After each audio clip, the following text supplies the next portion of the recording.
everybody. Sorry for being a bit late this week. We are, well, thank you for the follow. We are going to start, well, get back to and finish Starrywick this week. In the world of Ivani, also known as Azuria, ancient Azuria, and we will be heading up into Starrywick to finish this map, finally. Took a bit of a break last week by doing a bit of a battle map, which my party did not get to. But another week, another chance for combat.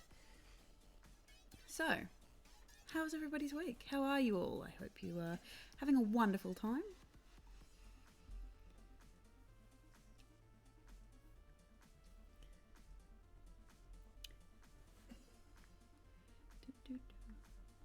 Yes, for those of you who remember, Starrywick is in the upper northwest, in a very Arctic kind of climate. I've been okay this week. I've managed to survive, get through it all, and all that jazz.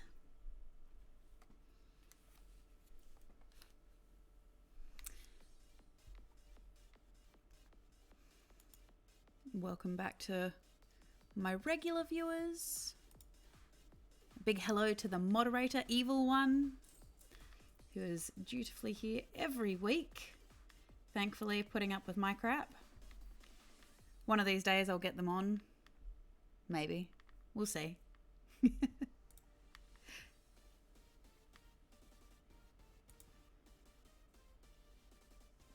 Ooh, holiday special, pumpkin houses. That's cute. No.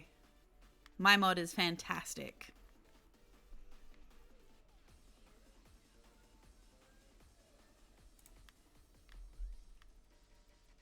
How are you all? How's everybody's D&D games been going and planning and all that jazz? Keeping on top of it all and making sure your stories somewhat make sense, maybe.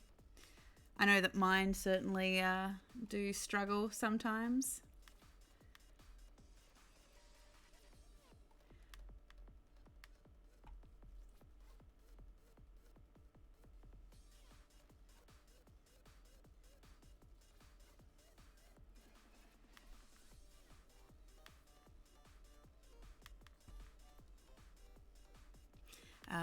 Yes, in my games this week, in my Tuesday game, they are on a ship, and they finally stopped off in the local town, a town called Droplet, and there they kind of discovered that one of them was a wanted criminal, which of course put many a dent in their plans. Oh no, leading into the road of chaos is always fun. I definitely agree with that. We like a little bit of chaos. Keeps things interesting for everybody else. What else happened? Saturday, they came to this town. They met a whole heap of NPCs. And some of them they really enjoy, which, of course, I absolutely love and adore when they enjoy the NPCs that I'm creating.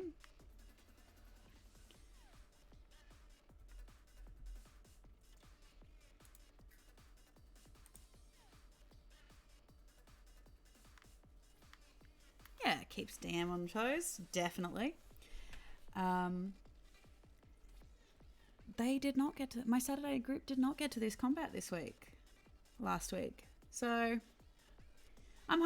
I'm definitely hoping that they will get to it this week, although I have been steadfastly informed that it won't come to combat. And as per usual, we shall see. Because as long as there is a wizard in the party who is willing to read the Necronomicon, oh no, I very much leave it in their hands. because I don't really have to push them. It is literally a case of they kind of dive in headfirst themselves a little bit. As I said, as long as there is a wizard in the party who is willing to read the Necronomicon, a warlock who casts fireball every time there are ninjas, we're good. We do have a sensible druid who tries to keep out of trouble as much as possible, but, you know, that doesn't take into consideration that the rest of the party are chaos monkeys.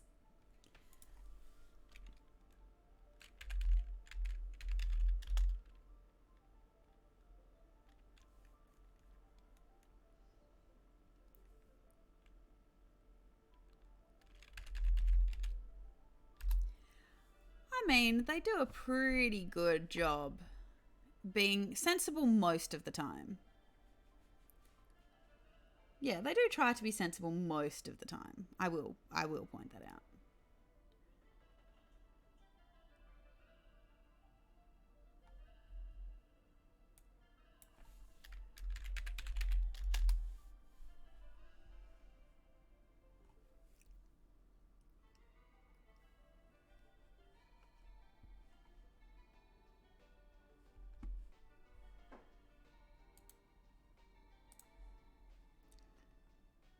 Yeah, they're pretty sensible most of the time.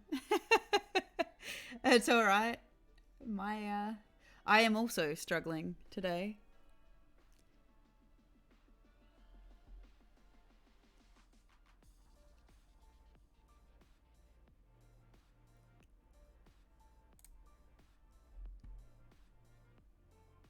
Yes, you are not the only one, but we will get there. I'm hoping to get this town finished. That would be nice. The town of Starrywick, as I've said. There's no rail to this town. It is a coastal town, and its main industries are shipping industries. So flesh it out a little bit, make it look pretty, get stuff focused and done.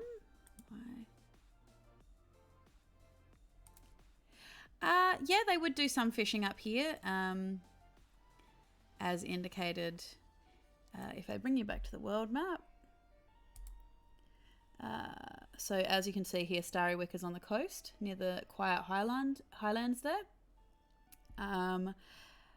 If we bring to the bigger map, you'll see it's in the top left-hand corner there, that little bay with the quiet highlands. So as you can see, this whole area at the top here is a very Arctic-like climate. I've kind of built it so that it's similar to places like Canada, Norway, that kind of thing. So very snowy, very cold. Should be fun.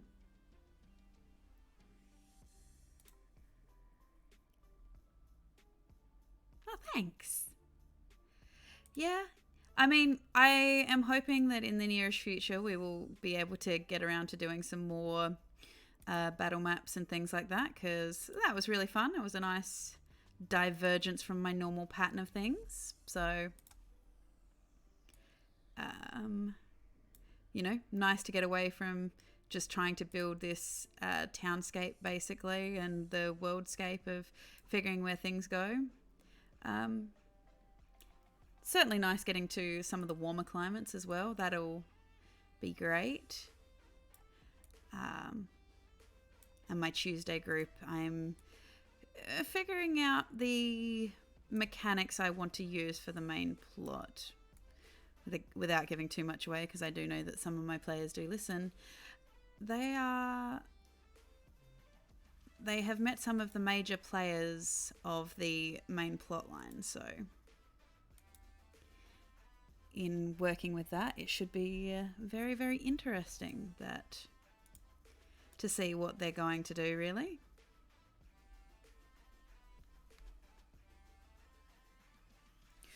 Oof. I don't know. That's a hard question. Both groups do have a level of unpredictability to them. I would say that at the moment, just because the Tuesday group doesn't have so much of a focused plan as to where they're going. They tend to be the more chaotic of the two, but that is literally just because the Saturday group does have the Necronomicon to follow. Whenever they kind of don't know what else they're doing, they can always kind of fall back on that to figure out where they're going, what they're doing, that kind of thing.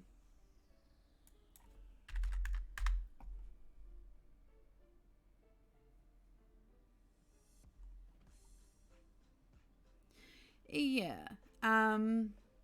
Also, I've tended to have a bit more time with the tended to have a bit more time with the Saturday group. I've been running the Saturday group now for probably 9 months. So that's given me a bit more time to get used to what they're likely to do and things like that. So makes them a little more easier to predict, I guess, in some ways. The Tuesday group is relatively new. I think we're 6 sessions in, after I had finished up the previous campaign that was set in the second era of this world, which had run for 3 years. It finally came to an end a few months ago, and so we decided to continue over into a new game, and here we are. So 6 sessions in, roughly, give or take.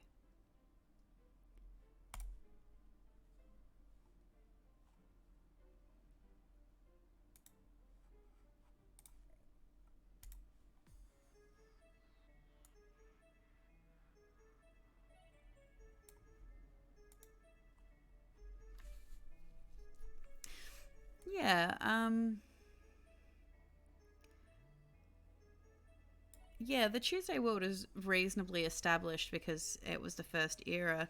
The real major changes there are the pantheons have changed, which we see a return to that pantheon. Not the pantheon. We see a change to. Oh no, it is kind of. It is kind of a return to the pantheon of the first era in a kind of way, because it would seem, at least to the Saturday group, that some of the overarching story that they're kind of covering in the game does link back to that time period. So, in the particular setting, in the beginning there was the innate goddess of magic, who basically her magic and her creation is the beginning and end of everything. Magic is suffused into everything. It is the magic of life. It is it creates the ley lines of the universe, which they see the ley lines as the ley lines are like the magical veins of the universe, and things like this. And it is a combination of the World Tree mythology meets the Great Wheel for the planes. So there was the goddess of magic, and from her magic she created the big 3 Titan gods, which at the moment within actual like D&D settings and things like this, the major 3 gods are considered to be Istis, the goddess of fate, Samael, who is the god of death, and Chronepsis, who is the watcher. They tend to be the big 3, but within the scope of the first era, which is my Tuesday game now, they have discovered that there is the Titan God Czaris, who is like almost like, if we're looking within Greek mythology, I believe in the beginning, there was your big titans, like so there was Kronos, obviously, but even going to basically, if we're looking at the head god of the goddess of the pantheon, who is magic, if we're looking at it in terms of the Greek mythology, I have taken inspiration from, I believe she's a Minoan goddess called Ereshkigal. I can just double check that, because I would hate to be Mesopotamian, forgive me. And so she is a Mesopotamian goddess who is supposed to be similar to Gaia. And then from there,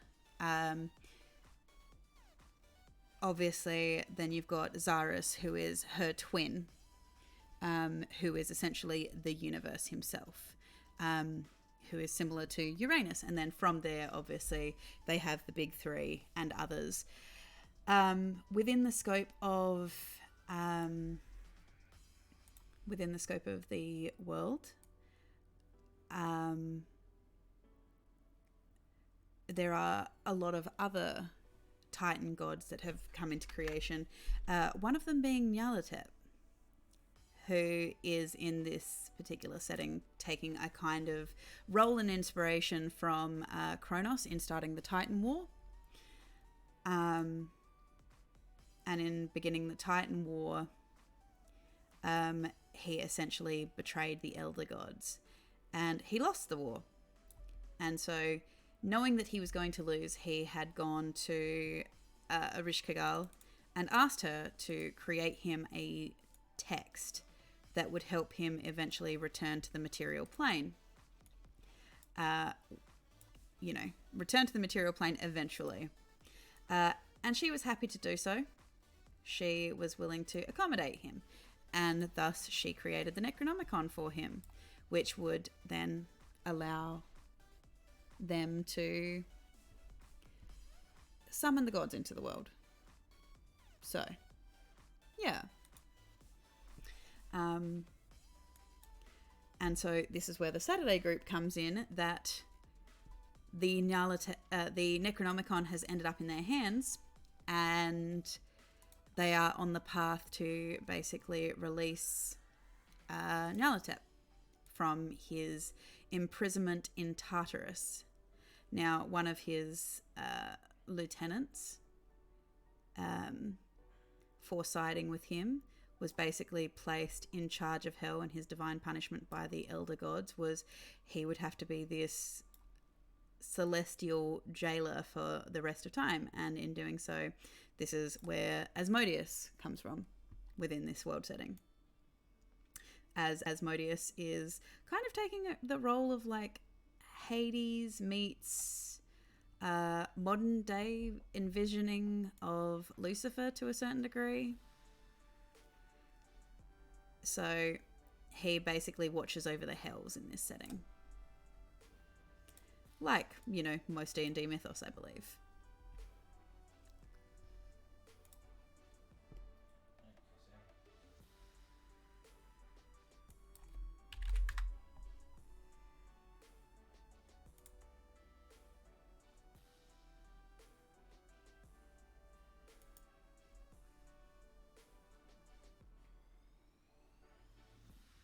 So yeah, that's kind of where I've come up with this story from in a lot of ways. I do a lot of research into different deities and the like. A lot of deities, a lot of mythos, a lot of lore, and just kind of seeing what I like to mix and match and things like this. And, I think within this setting, the Kalashtar spirits, the quarry spirits that bond with humans and whatnot to become the Kalashtar, they, in this particular setting, the quarry are deemed to be an alien race from a world, a planet that was destroyed a long time ago by the draconic god of greed. So yeah.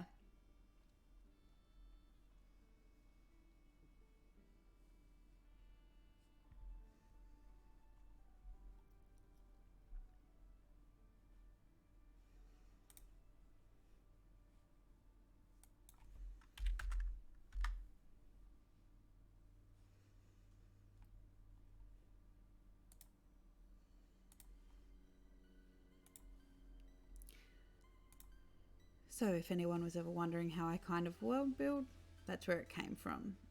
Mostly I, in addition to that, like with these particular maps, I created the major overarching world map and all the town names and whatnot. And as we're going along every week, when I map build, I get in here, I figure out all of the NPCs that I want to be in the particular world setting that I'm running. It does help that the Saturday game does have an established guild system. So, yeah.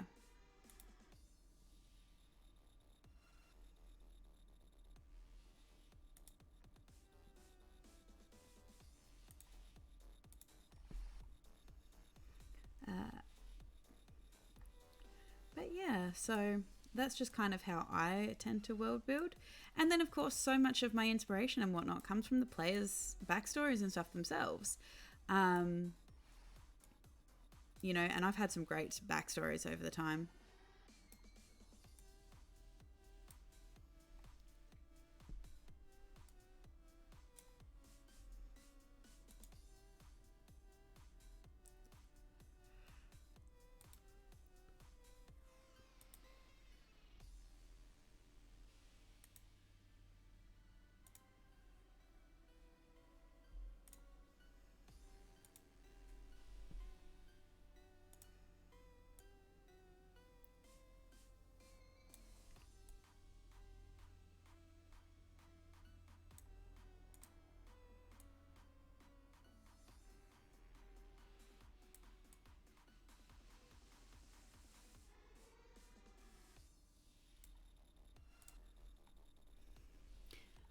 But I hope your D&D is going great this week.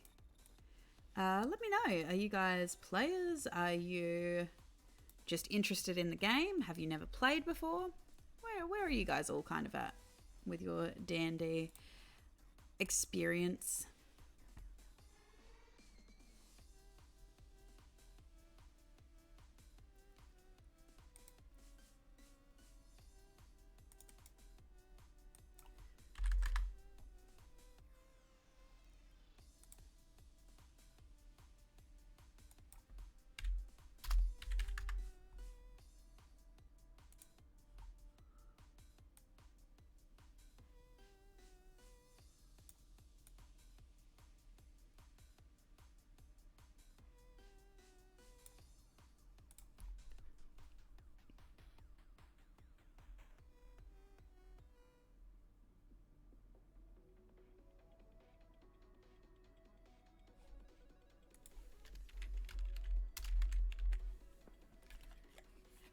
Yeah, let me know where you guys are with your D&D experience. Are you players? Are you DMs? Are you...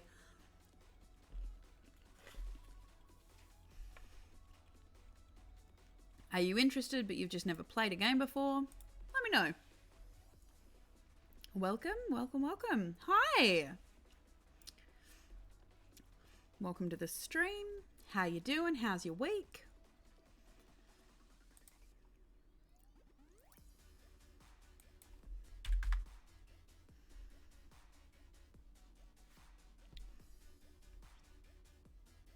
Have you never thought about playing yourself?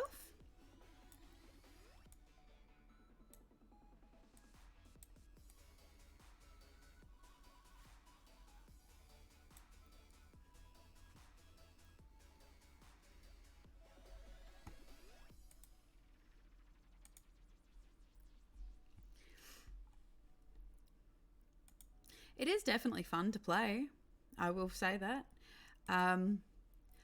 I tend to find myself as a bit of a forever DM sometimes, but again, I don't really mind. I do what I do because I love DMing for my players. Oh, it definitely can be a big time commitment. Some of it does predominantly come down to, you know, your actual group and how you want to play and stuff. So, like, if you only want to meet every other week, yeah, I can understand that, definitely.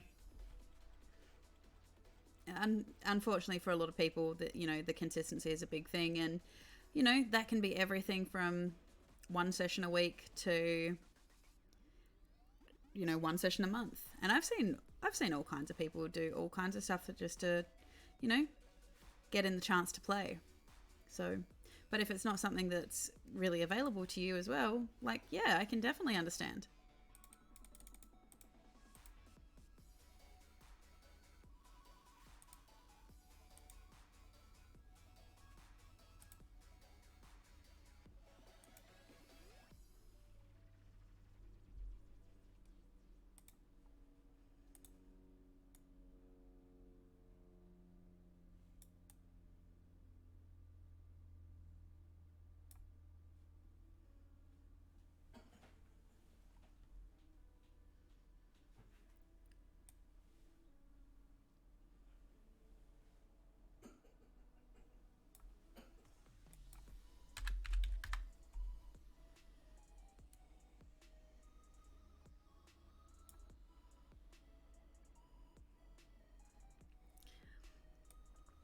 Oh, to be fair, if it's something that you feasibly know that you can't fit in right now, that is okay. The wonderful thing about D&D is I don't think it's going anywhere. It's only rising in popularity, so when it comes around to finding time and being able to do it, you do it when it fits you, man.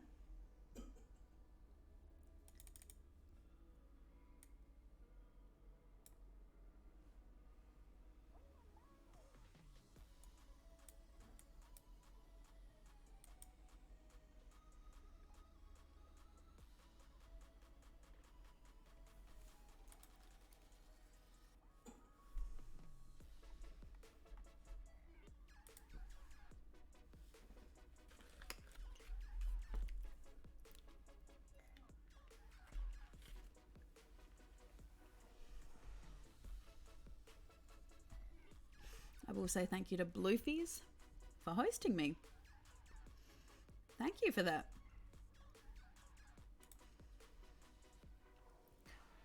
I try to be here every week. If you're ever wondering if I'm going to miss a stream or whatever, I do have a Twitter at Booberry Meadows, which I will usually post on there if I'm not going to if I'm not going to be able to make a stream this week or whatever. And yeah, you can just come on there, say hi, that kind of thing.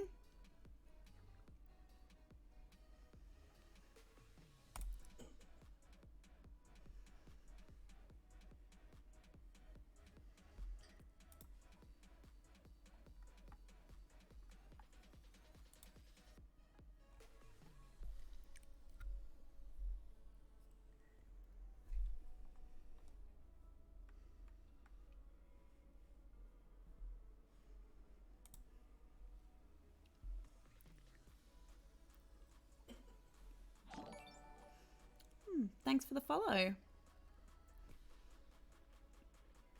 Hi. Welcome, Abyssal Scythe. Hope you're having a wonderful week. Welcome to the chat. I'm great. How are you?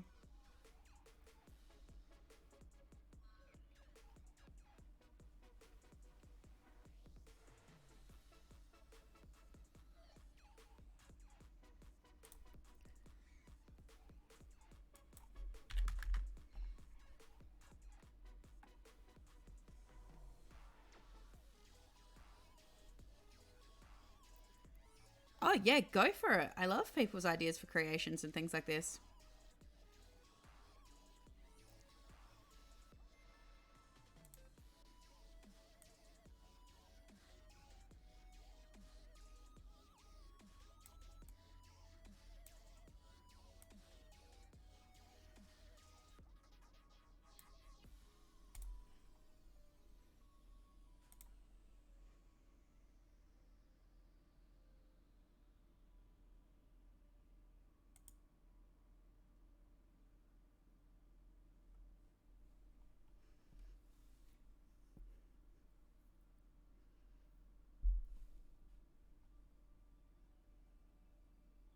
Nice. Yeah, go for it. Share the idea.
Yeah, come on in, come have a watch.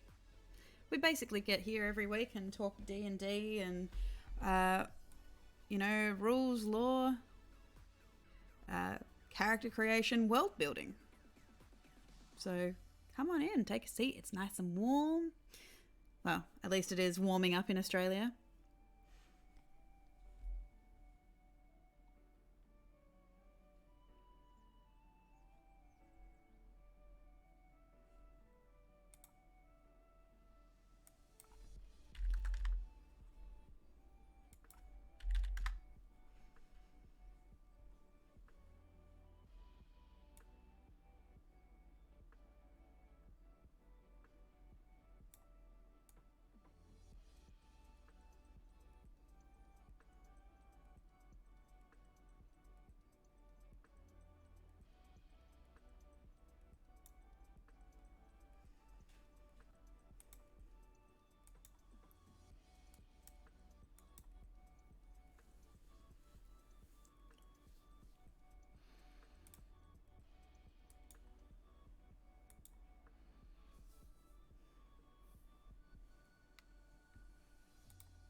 Oh, nice. I like it.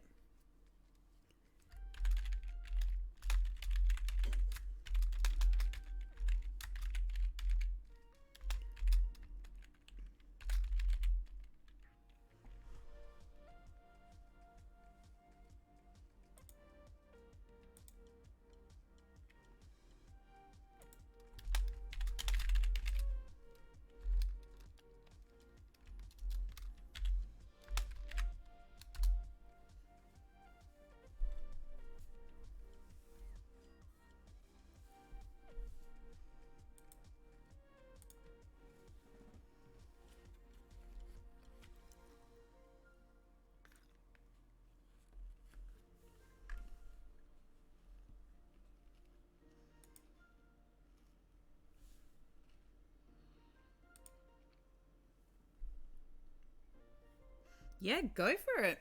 I love hearing about other people's characters. Yeah. That's why we're here, to get together and share about characters and ideas that we have.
Welcome to my watchers. Hello. Come on in.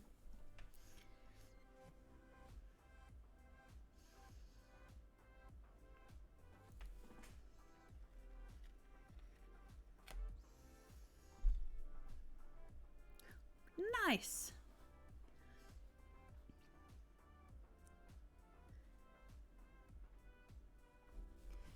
Love a good story introducing the mother as, you know, the one that got the character into all of the things she likes.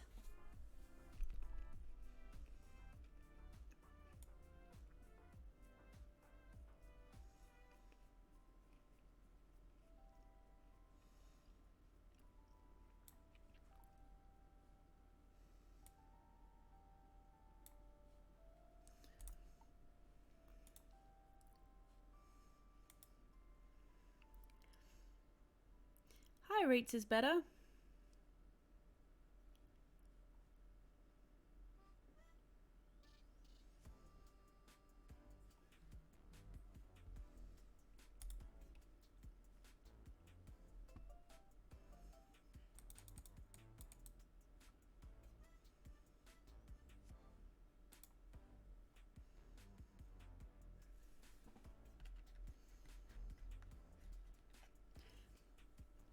Ah, so getting to spread her wings while she gets the chance.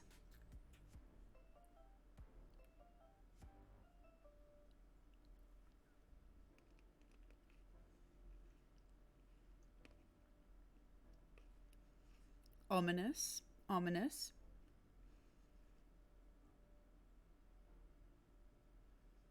Oh, that's great.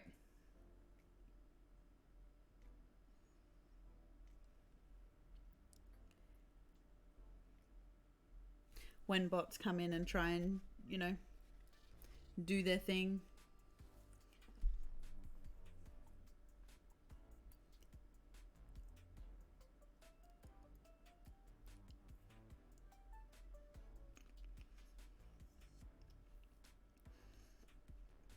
I like her. She sounds very interesting. Definitely plenty of like little story hooks in there just based off of that little excerpt. You know, I love the ominous feel that, well, for now, her mother's a succubus and they're known to live for 150 years. But clearly that is always a option for, yes, but what if she doesn't? Like, I like that. That's a really cool concept.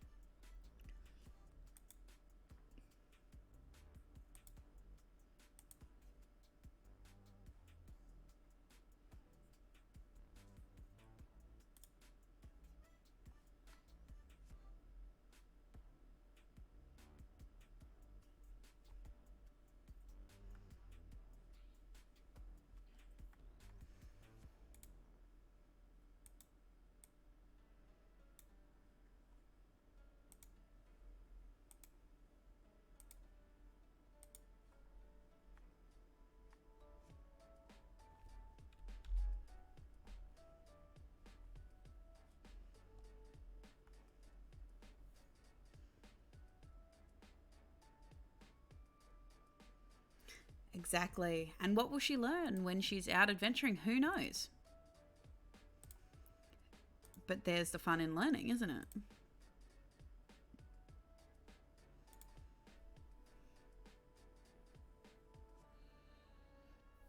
Oh, yeah. And obviously, the more that you work on a backstory and you give to your DM and, you know, leaving it pretty open ended, there are lots of places you could take a story like that. Definitely.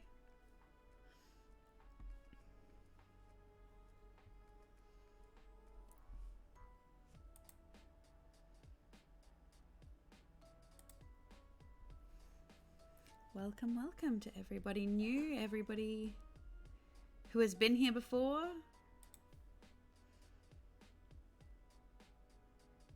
Yeah, see, that's kind of cool.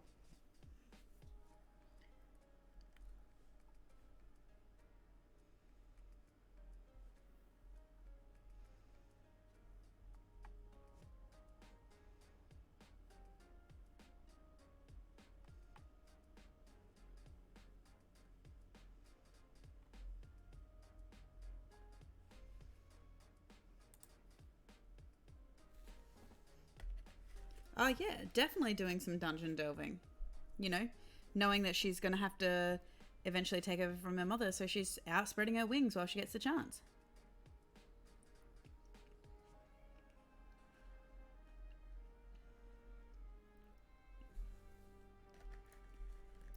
Ooh. Yeah, that's a good one. Who knows why your mother is there? You'll end up having to find out.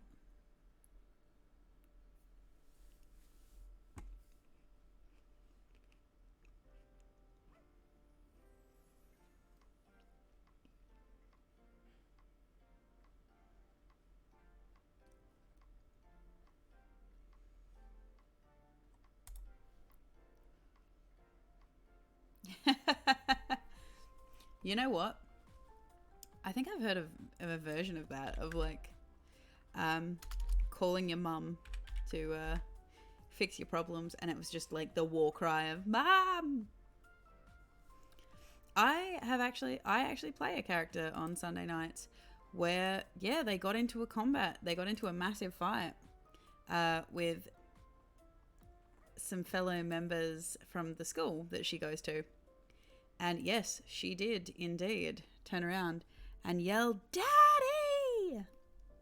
because her father is a soldier there. And he came through that gosh darn wall like the Kool-Aid man. Oh, yeah, imagine the succubus minions, just little imps who just show up. And you're like, "Hey, Bob, how's your day?" You know? Everyone's like, "Is this a normal occurrence for you?" And you're like, yeah, definitely. Bob and I go way back, man.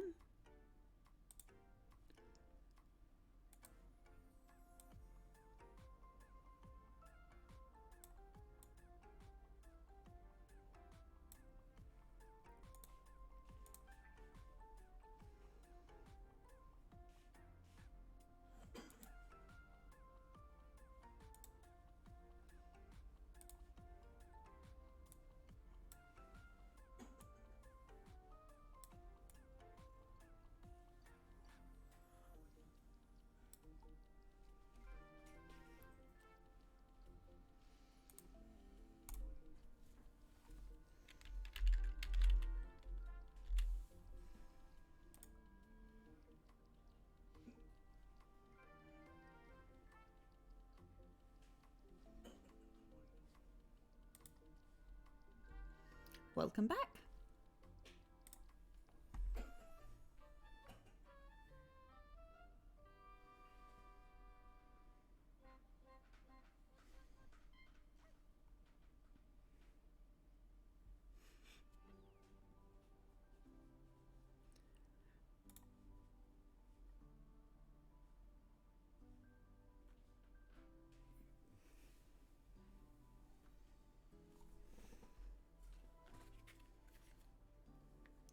I hope everybody has a snack or something to eat, breakfast, whatever time of day it is.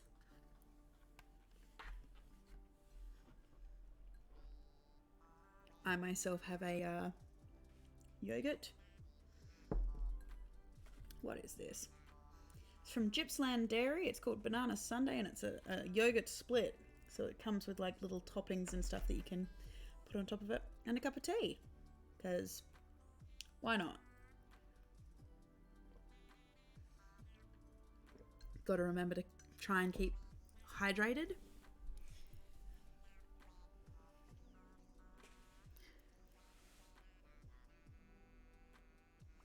See, and that in and of itself can cause problems. If you look at it, it depends. There might be like celestial forces that take exception to the fact that an archdevil herself has deigned to come to the material plane. There are plenty of story hooks that you could do with it, definitely.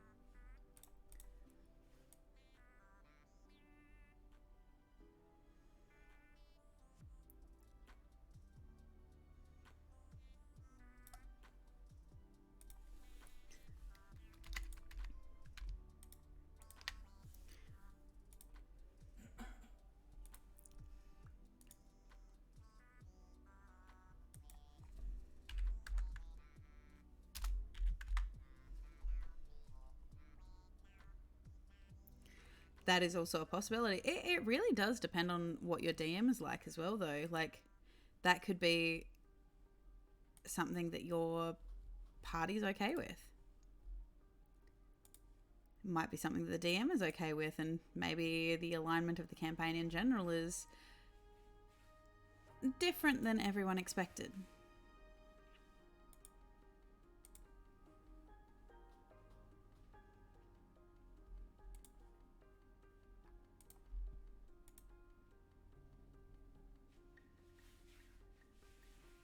But from my personal perspective, I already like it. Like,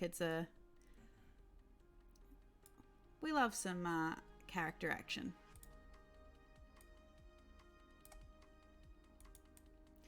And the best thing you can do for your DM, personally, well, it just depends on your DM, but if your DM is a roleplay based DM, kind of like myself, yeah, the best thing you can do for them is give them plenty of hooks. Exactly, yeah, there you go. They already sound like they know what they're doing with you.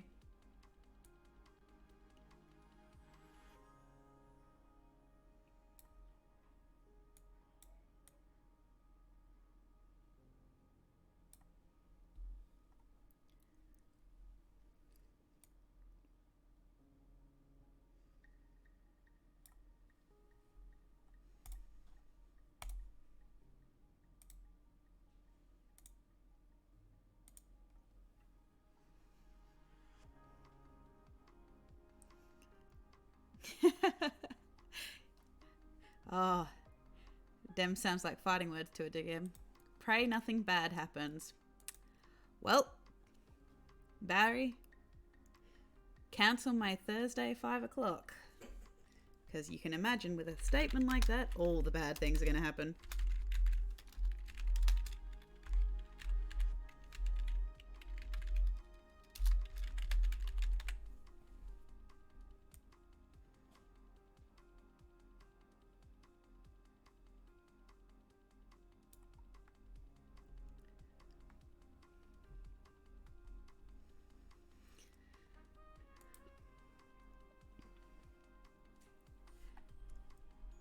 Oh, we also have a ferry thing. I think I might need some more docks down here. Maybe I should put in some more docks. I mean, after all, they do have transportation as their major overarching thing. So, yeah, maybe I should put in some more docks.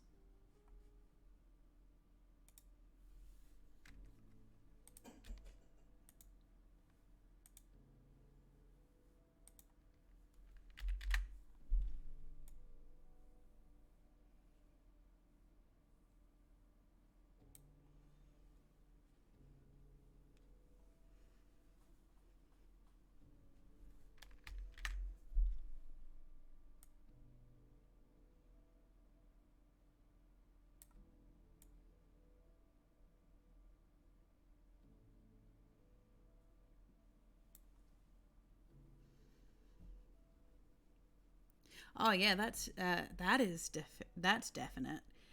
Especially depending on which tiefling background you go with too. If you go for a standard tiefling, that's one thing, but that's definitively something you can work with your DM on, in terms of maybe that there is a sub race of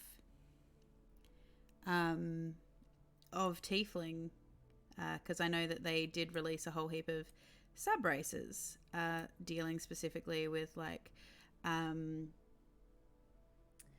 Levistus and all of those kind of ones. Ideal player or occupant size for a T&D session. I think it really depends. Personally, I like anywhere between 4 to 6. Just because I tend to find that my players bounce off of each other a lot, which means that, I don't need to necessarily hold their hand or anything like this. But yeah, most of my parties have either been 5 or 6 players. So, and I just kind of tend to prefer that. So,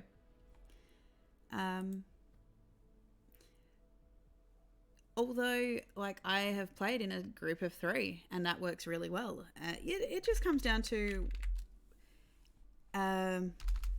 what you like, what the DM likes, and things like that. So,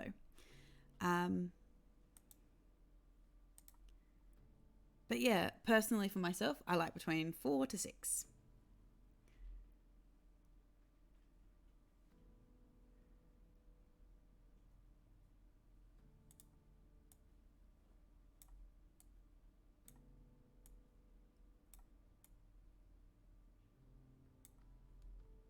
What's the biggest group you've played in?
Yep, look at them boats.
Yeah, it even now, like I look back on some of my guilds and I'm like, oh, I could have done more, or I've realized that I haven't made some guilds.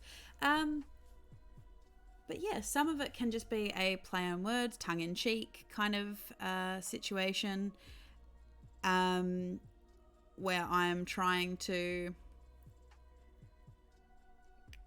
come up with really interesting ways to say what they do without inherently saying what they do.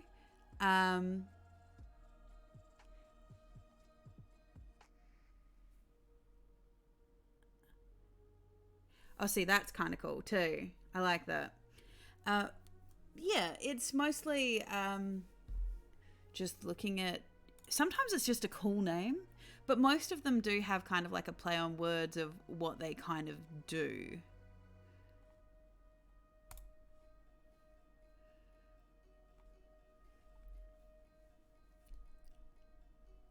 See, that's a really cool concept. I like that.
Oh, see, that's kind of cool. I really like that.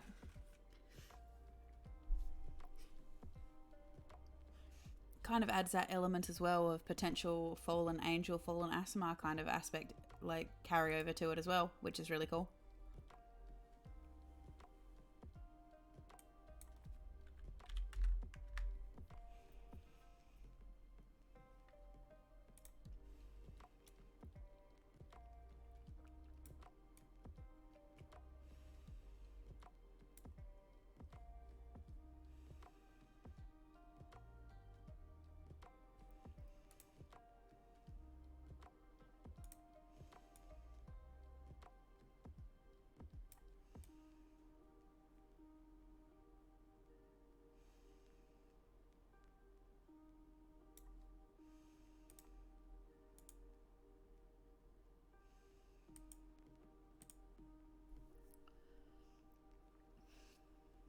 Oh, see, that's really cool. I really like that.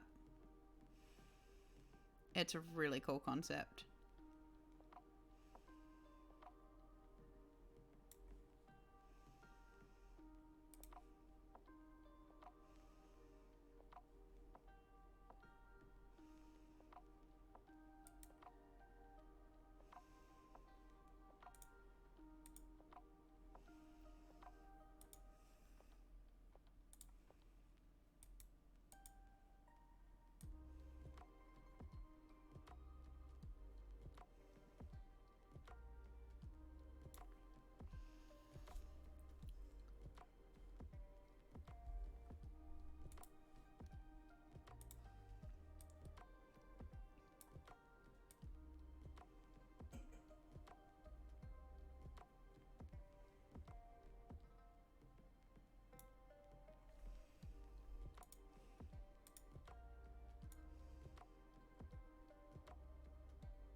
Oh, that's really cool. Your DM sounds really, really cool.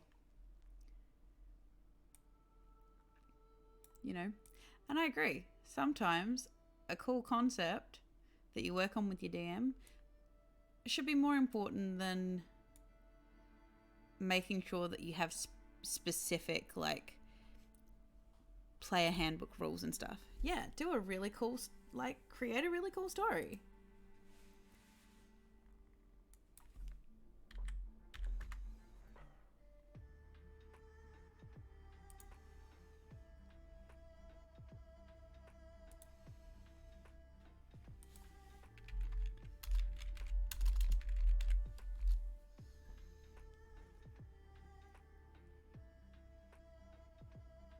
I approve. Thunderwave is one of my favorite spells.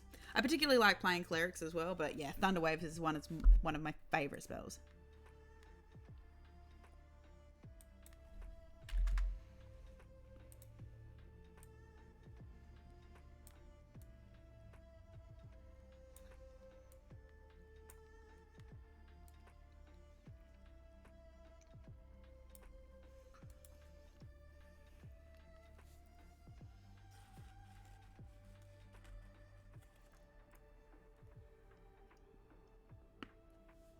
Yeah, that's a great way to go with it.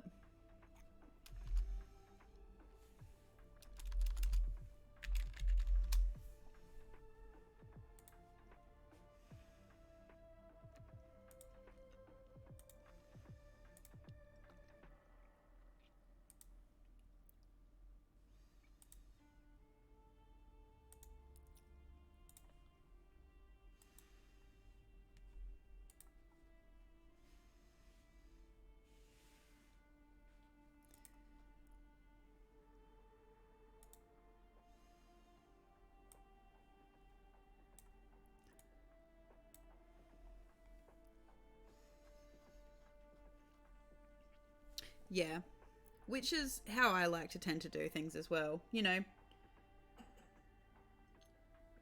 like it's all well and good to follow a story and follow the exact specific rule set and things like this, but at the end of the day as well, it's got to be fun.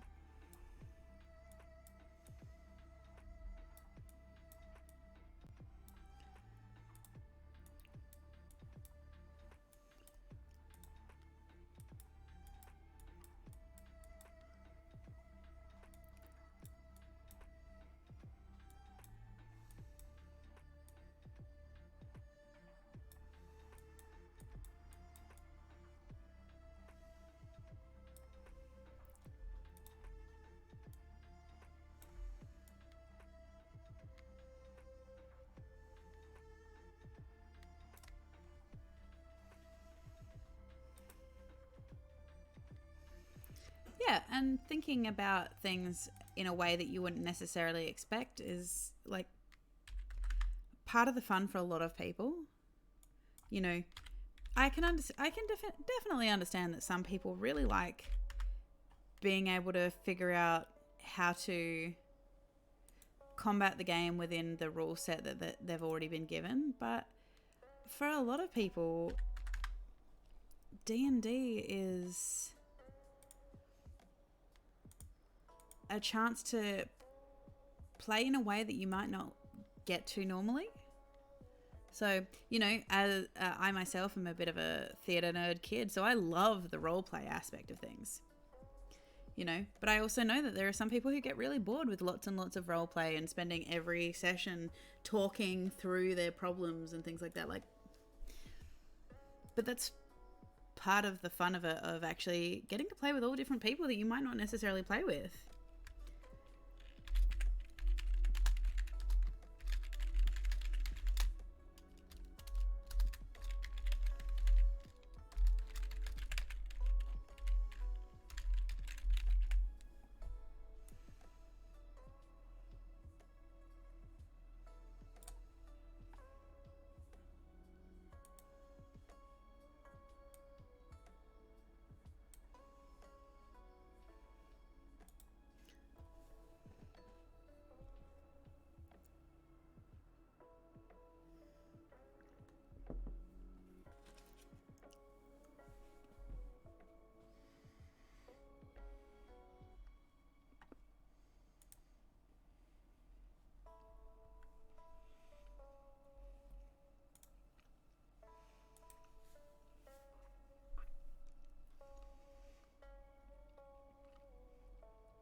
I will admit. So this is Chill Hop's Chill Bending, Game Shop's Guild Chill Bending mix, and I love Uncle Iroh's song in Avatar: The Last Airbender. So this is just a real vibe for me right now.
Can't type today.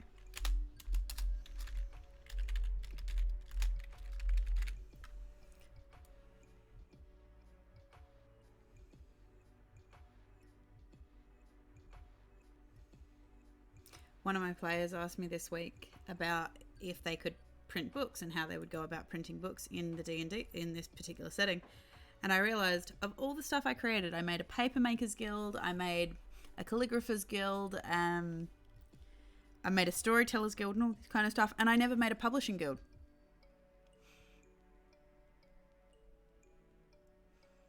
And at this point, with like 130 guilds or so, I'm like, do I need to? Should I?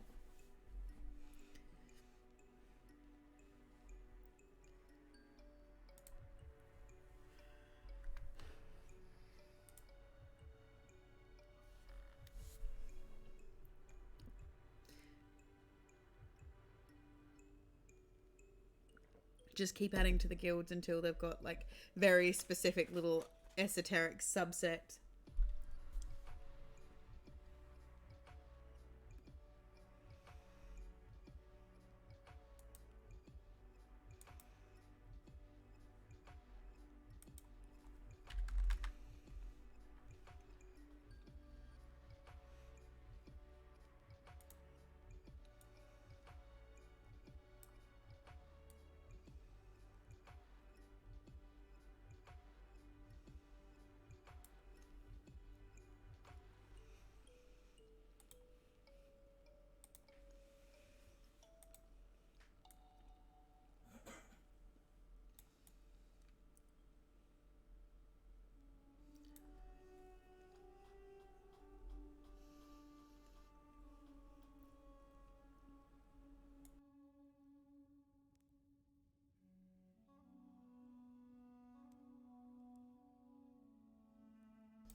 Welcome, Roshni.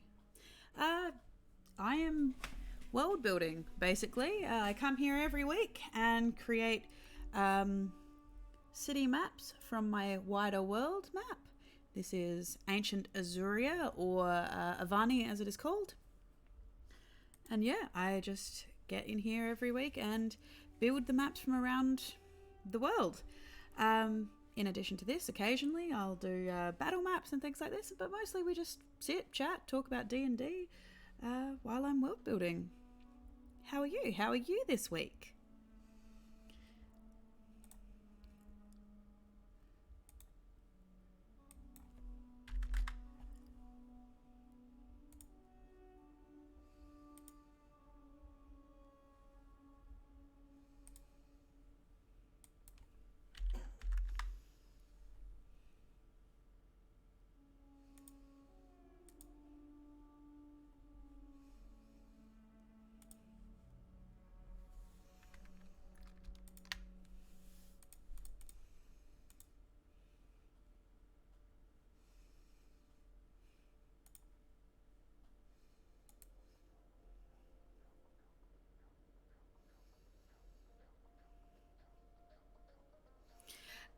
For my world building, I use a whole heap of generators for everything from town names to NPC names. I actually have a couple of books that I fill up, and I'm slowly filling with all the NPCs from every single town that the players might go to.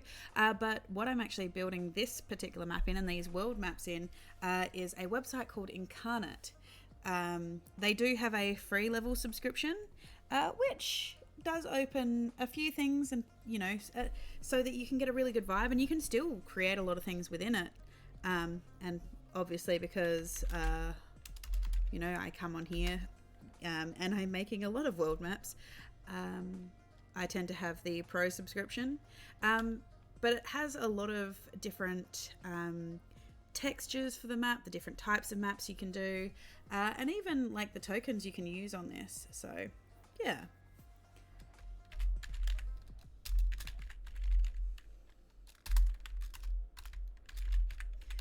But yes, I will definitively say that that generators are my friend. Seems like definitively seems to be my word for the session. for this wonderful night of streaming. But yeah, no, I will definitely agree that generators, a lot of generators, everything from donjon to fantasy name generator to randomly googling generators for coffee shop names. So yeah.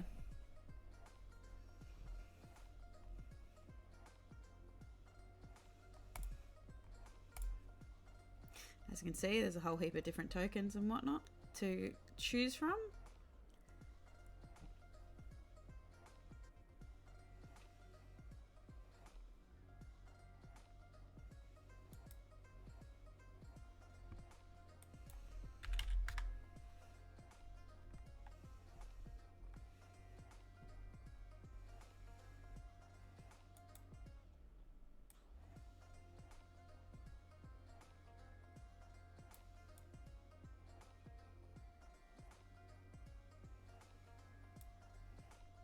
Oh, thank you. Yes, I created the Boo avatar and all of the little background kind of pieces and whatnot myself.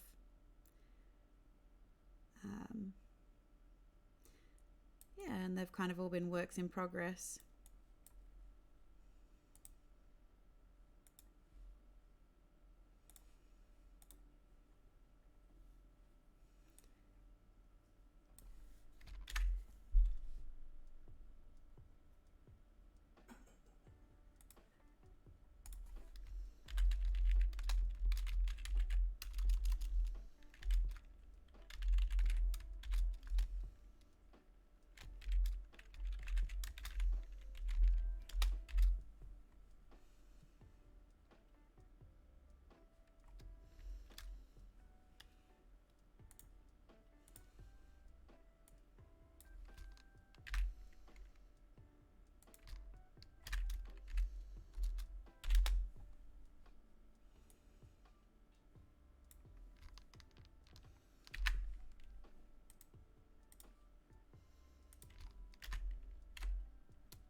Yes, I tend to go with the Boo avatar, my little Boo avatar.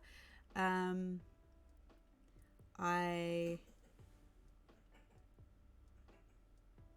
started out using a different name altogether, and then a couple of my friends, one of my very close best friends in the whole world, started referring to me as Boo, as in like Boo from Mario, for whatever reason, and it just kind of ended up kind of syncing together to become Boo Meadow. Although the amount of times I have seen people call me to shorten Boo Meadow, they shorten it to Boom, and I'm like, it's really weird that people see that as Boom Edo, like not two words that you typically see together, but sure, why not?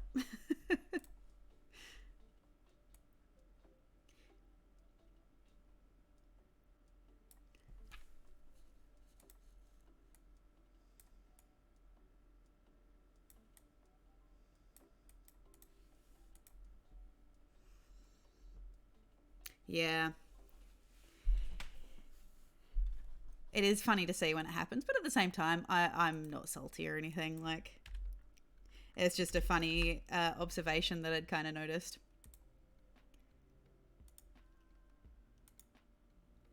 And so, yeah, I tend to go by Boo Meadow on most things. On Twitter, I'm Booberry Meadows. And when I run D&D games, which I use Roll20 for my D&D games, I tend to go by Spicy Axolotl lately, but up until recently, I was Boo Meadow, so I might end up changing back to that.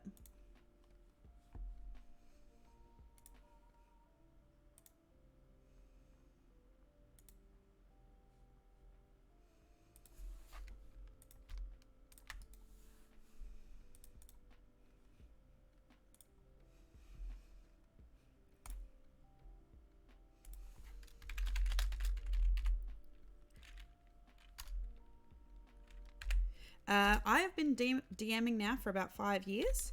So I've been DMing now for about 5 years. A lot of really long-running campaigns. My longest-running game actually finished up recently on which I usually run on Tuesdays, and that spanned about 3 years. But yeah, most of my campaigns usually have run about a year and ongoing. So I tend to run very big, wide-open worlds where my players can kind of go where they want. Like, I'll provide a story, but it's up to them how they want to get to places, do things, what they want to invest themselves in. And, you know, if they don't invest in a story, you know, there are things that will happen in the world regardless of whether they activated it or not. Like, I tend to run games that, you know, very much actions have consequences and things like this. So I'll spend hours and hours building these maps and whatnot. And, you know, I turn around and tell my players when I interview new players and stuff, like, I am happy for my players to come into my games and do what they want, do whatever they want their character to do. Yeah, exactly, because it's not a script per se. It's you as the DM writing a story, but, you know, they're still the players in it. They have to decide what they're going to follow. Like, yeah. I mostly, first and foremost, run homebrew worlds. I do take some inspiration from existing D&D mythos and lore in terms of like pantheons and idea concepts and things like this, but the worlds themselves and the concepts for the worlds are my own, you know, having come from inspiration of book series I like and things like this, and just concepts that kind of come to mind, you know, which means that sometimes that inspiration can come from popular things that people like and see. I do have a tendency to sometimes lean into the pop culture referencing. For example, in my Tuesday game, we jokingly have added Assassin's Creed fall physics.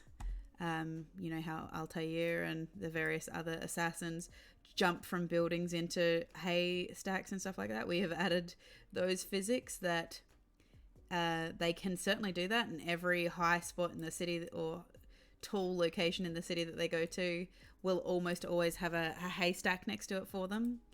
You know, but they still have to succeed on like a dex saving throw or an acrobatics to actually stick the landing, you know. So, but, you know, I'm happy to roll with that because, you know, it brings my players some joy to like play like that and get to occasionally be silly like that. So, and that's what we like to see. People just coming together, having fun, because at the end of the day, D&D is a game. First and foremost, it is a game, and if you're not having fun, then why are you doing it? Life is too short. You know, and I say that wholeheartedly as sometimes going through the psychological trauma that is D&D is actually fun. Like, otherwise, why do we keep putting ourselves through it? So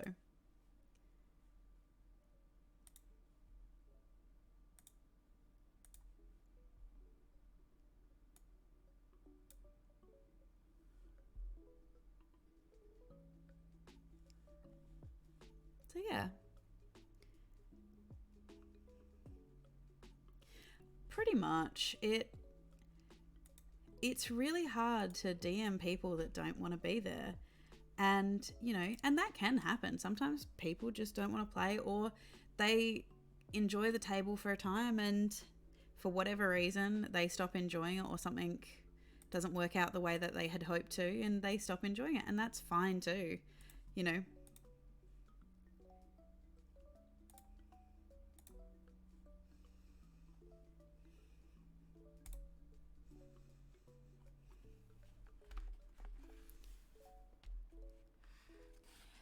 Yeah, to a certain degree. I do believe that, you know, the DM is there to facilitate the story. And the thing is, at least the way that I see it, because I know that every DM is going to be different in this belief and opinion, at the end of the day, the DM is there to facilitate a story. And inherently, the story of an adventurer is not necessarily a happy story. Like, that being said, I've seen, plenty of people who create wonderful, really happy backstories and stuff like that, and that's fine. But at the end of the day, your character still has to have goals and reasons for doing what they do. Like, why did you leave home? And the reality is, most D&D characters have pretty tragic backstories.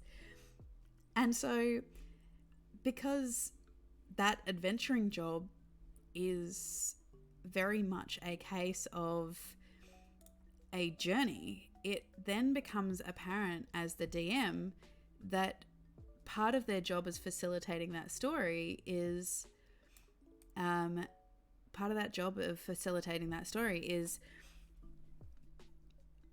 helping the character have the growth, that character growth that they are searching for, giving them the opportunities to seek out what they want, tempting them with things that are like this idealized perfect version of what they want, or what they even think they want. A good DM is going to give you a way to challenge yourself and for your character to challenge themselves, and I'm just saying this from my perspective as a player and a DM. Like, I like a DM who is going to challenge me that, sometimes actions have consequences, but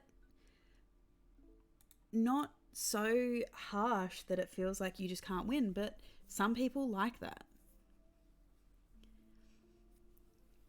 Yeah. I mean, I also agree with that. This is coming from someone. I like epic world stories. I like prophecies and things like this. And, that's kind of... And I'm open with my players about that's what you should expect when you come to my table. That you will have an epic world adventure where your character is going to potentially be a hero, or your character could be a villain, and that's okay too. But I'm very open that if you come into my games and my world, expect that your character is going to get a story. They are going to be challenged, and that is part of how I run my games. And if you're not going to be okay with that, then, it's not necessarily going to be a situation. All right, Abyssal Scythe. We'll see you next time. You need to find ways to make it work for you. Like, again, I make it no secret to my players, I do not math well. And not only do I not math well, sometimes my combats there are lots of times my combat needs work because I'm not as strong as building combats as other DMs out there. And it is something that I'm consistently going to have to work on, if that's the kind of gameplay that I want to run. And, I want my encounters to work out in a way that my players are having fun. So, I just make sure that my players are aware that this is not my strong suit, and there will be times I will make mistakes.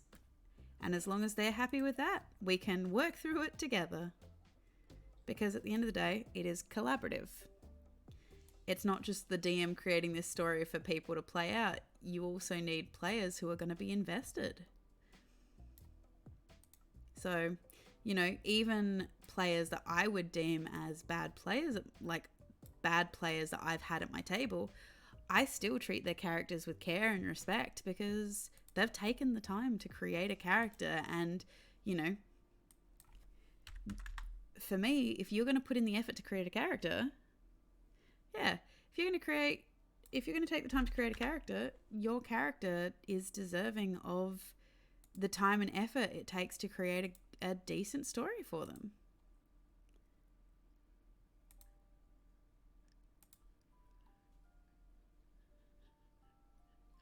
Oh, the amount of times I've had combats and I've rolled natural 20s, I'm like, ooh, I don't want them to die. It's very nerve-wracking when that happens.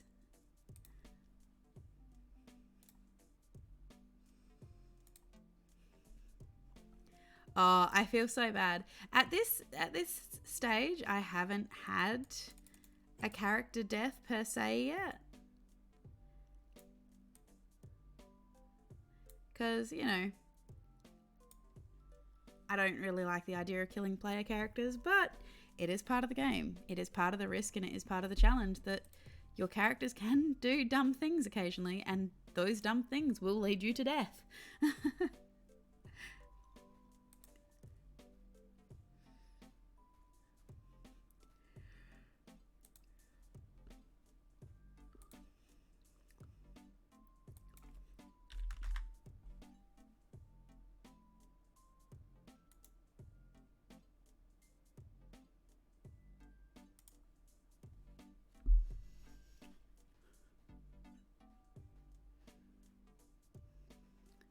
Well, that's exactly it. It really does depend on the player as well. Like, I've seen people be really invested in another player's character, and so they're like, no matter what, we have to res them if they die. And I've also seen it that players be really relieved that they get to try a new character, try something new. You know? Especially if you're playing a character for like 1, 2, 3 years.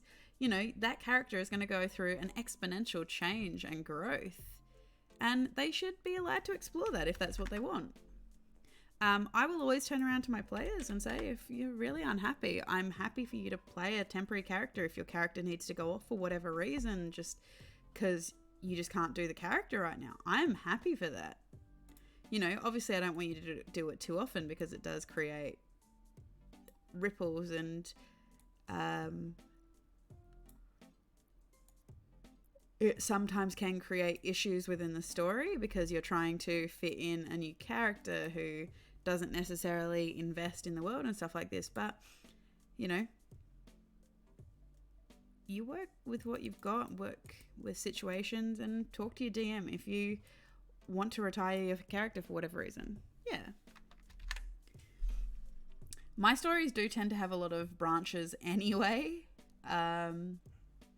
Just with the nature of the way that I plan story arcs and stuff. So the more characters you add in, you may end up getting ideas and inspiration from new characters, other characters, just because it's new ideas coming in. Sometimes, you know, that is something that I worry about stagnating in my ideas, I guess, because, you know, a lot of the time I can be very time poor, so running 2 campaigns a week and playing in a third is pretty hectic. So, you know, some weeks I won't necessarily get around to writing that letter that I needed to write for that particular player character.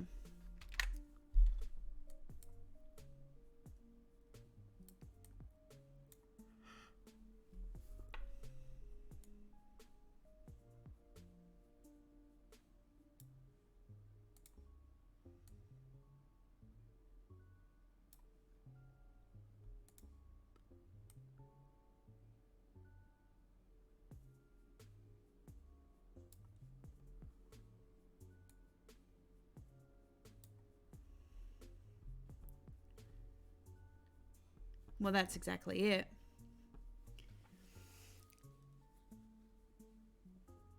Yeah.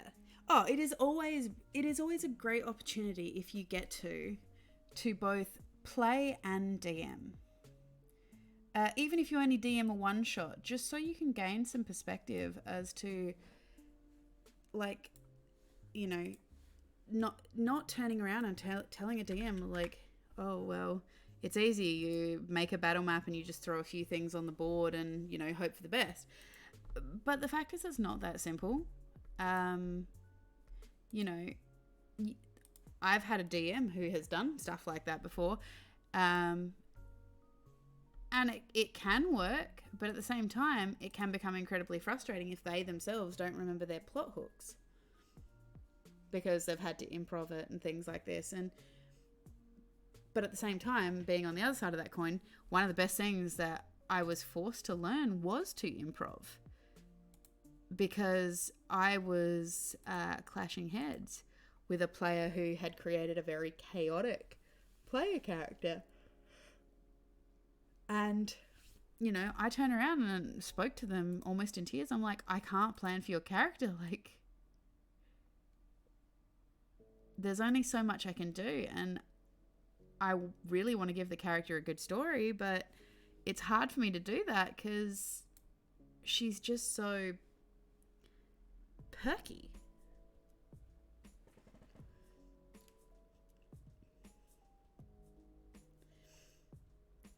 All right, bear with me for 1 minute. I will be right back. You guys go off, get something to eat, get a snack, get something to drink quickly, go to the bathroom, all that stuff, and I will be right back in about 5 minutes.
Welcome back, everybody.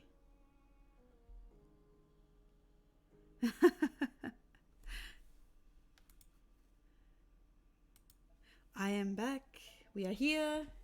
Welcome, everybody. Thank you. I hope you got a snack. Hope you got a drink. I hope you are feeling rested and hydrated and all that jazz. Drink some water.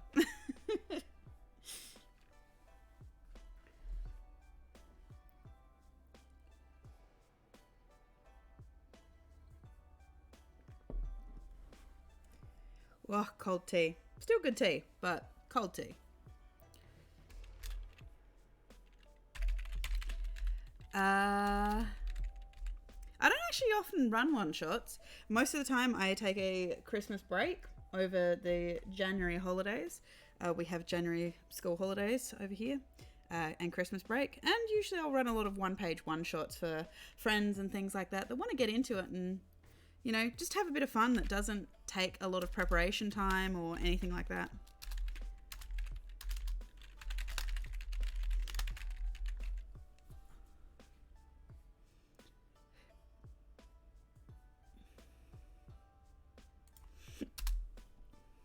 Ooh, got the hiccups.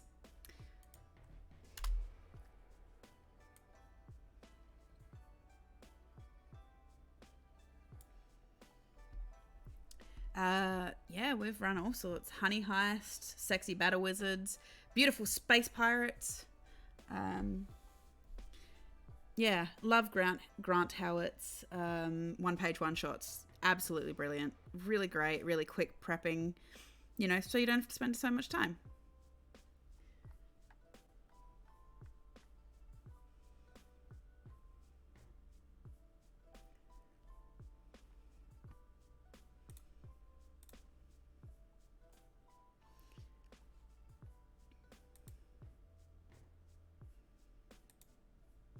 Hello to all my beautiful watchers. How you doing today? How you doing tonight? Is it fun?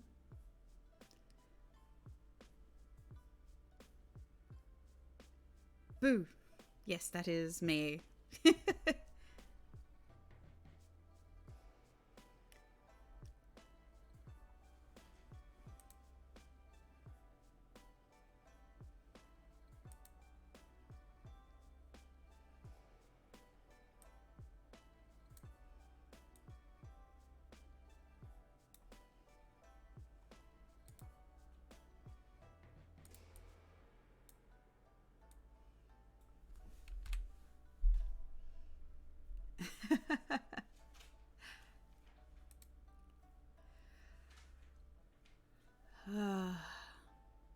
Well, it certainly helped. Thank you.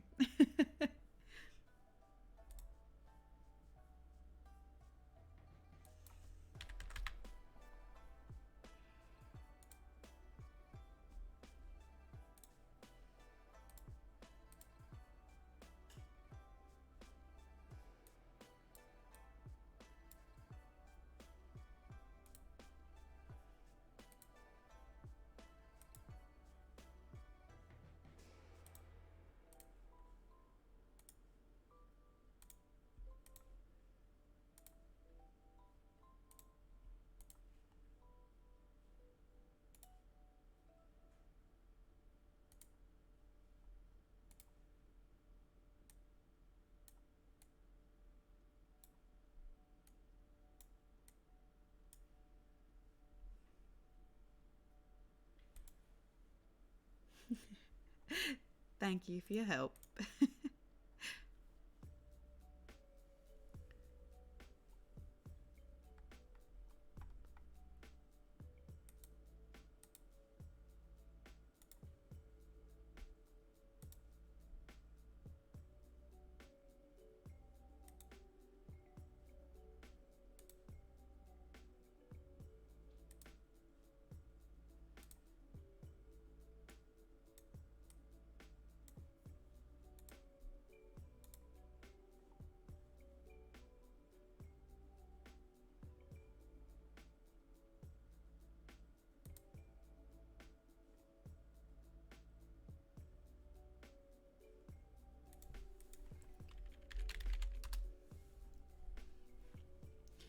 yeah. I mean, so I've been trying to basically build all of the town maps, but I'm always interested to see what you guys think in terms of like a lot of people seem to really enjoy the world building that I did last week, the map building. So let me know, like, do you have a preference about what you've liked it that I've created, or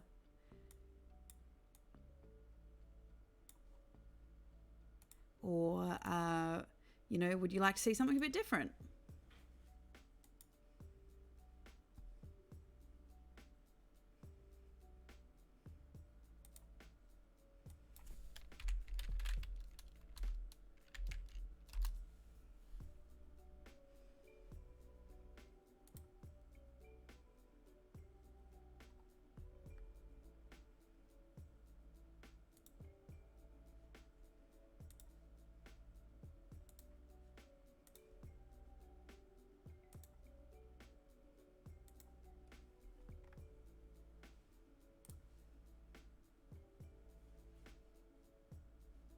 Ah, thanks.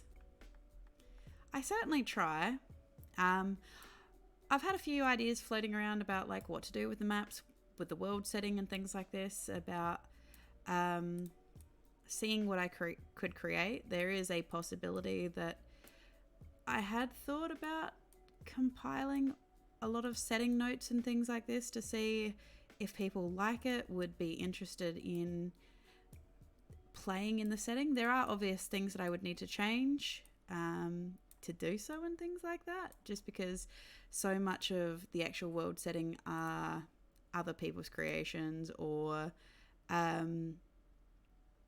just in general concepts that I was inspired by, but I certainly couldn't lay claim to. Obviously pantheons and things like this, I would need to make sure that it was a lot of my stuff was my own custom pantheon and religions and things like that. So yeah.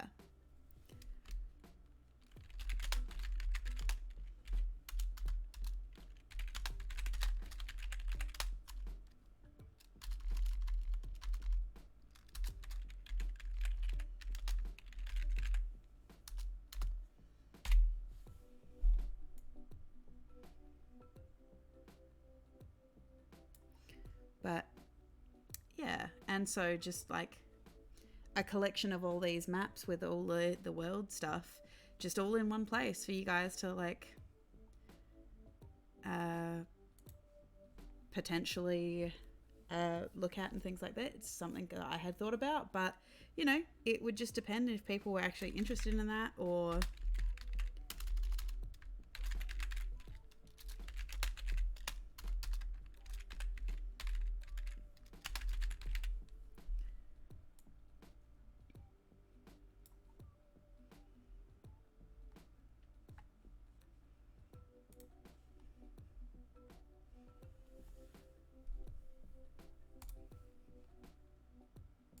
but yeah, I'm always open to your opinion, obviously, as my watchers and whatnot. So seeing what you thought. Turning ween. We love a good spelling error. It's bad enough though that throughout the world settings I have a variety of different town names and things like this. I have, in the second era, the map is completely different because that was before the comet fall, and I've had things like Boobay. We've had because it was the previous era was set very much with elemental ties. There was Hall's Rift, but because of the writing, as you can see, Halls, because of the font used and everything, there was a connotation that it was something else. We've also, in this particular world map, somewhere in the top right hand corner, I let one of my players name a town. So yeah, the turning ween would have just fit in perfectly, let's be honest. It's just what I need. The turning ween.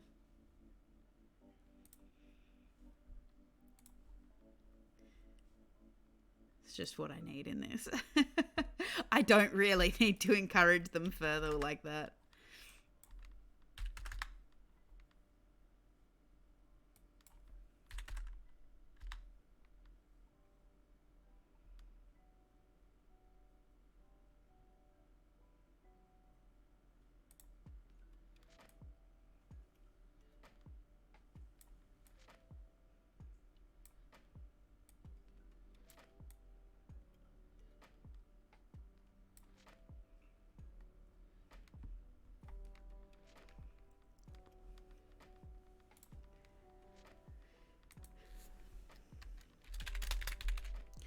So here's a guild that you probably haven't seen a lot. The Children of Sanctuary, which is the Healers Guild. I don't always necessarily run healing the same because of the control that they have. Well, yeah, that's the problem. Because of the control that the government of the LUS has over druidic magics and things like this, the Healers Guild, while they do have clerics, there has been a massive separation of church and state. And so a lot of the healers, while they do still partake and use magical healing, they do emphasize the need that some injuries do need to be properly rested for, because consistently magically healing a wound can eventually, in essence, weaken the muscles, the bones, etc., etc., and lead to longer term damage. So they are warned about that.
In terms of D&D channels, I haven't really met anyone in terms of D&D. I have my group that I hang with, which there is some overlapping of players and things like this, but mostly, yeah, no, I haven't actually had the opportunity to be introduced to any other D&D channels, but I'm not against it, honestly. Yeah, I'm not against it. I would love to meet other D&D channels, and I'm one of these people who I legitimately love DMing. I don't find it an overload. I like talking about it. I like talking about potential theories. I like talking about the lore, the mythos, the world lore. You know, I obviously have my own opinions on like some of the choices that are being made. Yeah, don't get me wrong, I would love it if there was other D&D channels who wanted to associate with me, but God, I'm such a small fish in such a large pond that I doubt that anyone would know that I exist. So, I mean, it'd be really cool though. I'm not against it.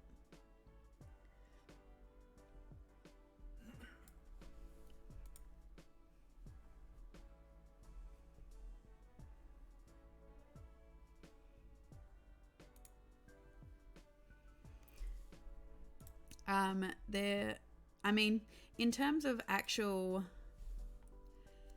in terms of actual like other gamers, like there is a Twitch channel that I do kind of, I think I said this last week, I do actually show up in their stream that they run on Monday nights. Evil One actually runs a gaming stream, and we get on there and we play a variety of different games. Still figuring out some technical difficulties of like recording our voices and things like this, but you know, we get on there, we play State of Decay seems to be the one that we are playing a lot at the moment. But really, we just kind of like play it by ear as to what we want to play that week or whatever. You know, but if you ever want to drop by, say hi, give us some inspiration or feedback, that is always welcome. Because some of the games we play, we're not always familiar with. So, yeah.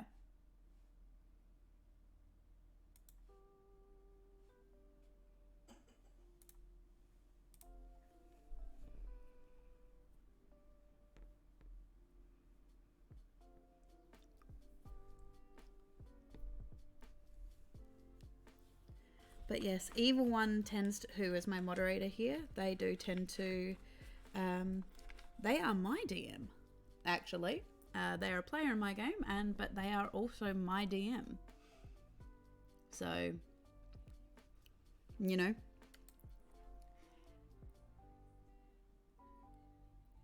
Once you generally find that groups of DMs and whatnot will generally find each other, and it's really interesting talking about the way that we do things and the differences in our play styles and stuff. It's a lot of fun. But yeah, I also have some friends who just get totally overwhelmed by, you know, playing D&D all the time and talking about it all the time, and you know,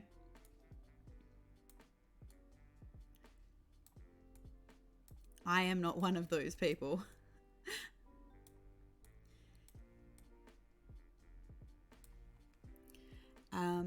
At the moment, my Tuesday group, I'm setting them up to essentially participate in a game of Zorvental. So, the draconic game, basically, the draconic great game. Because in the Tuesday setting, it is being played by the Titan gods, who are the big name players in that era. But yeah, they do eventually disappear and give way to the younger elder draconic gods. Yeah, they do kind of end up giving way to the younger draconic gods and things like this. So, you know, that's something that they're kind of working on and working out. And, you know, because I said we're 6 sessions in, but they're finding out that they're in the middle of this gigantic machination. So, yeah.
So this is the Sailors Guild down here.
Ooh. You know what? That one's actually relatively easy for me. It is the... I need to actually pull them up because I know them by the...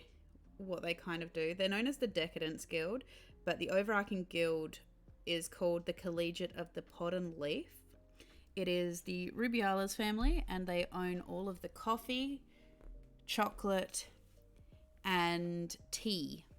And so they have all of the coffee houses. They've got all of the tea houses, the coffee shops, the chocolate shops, all of that kind of stuff. And they are some of my favorites purely on the basis that we call them the Hipsters Guild because, yeah, they very much have that vibe that they're just like really chill. And, you know, this is their kind of thing that they do tea, they do coffee, they do all of these things that are just, they're just the most chilled group. They're not about politics because they realize they don't have to be. They don't have to be about the politics because at the end of the day, there are so many people in the world that just need tea or coffee or anything just to get through the day.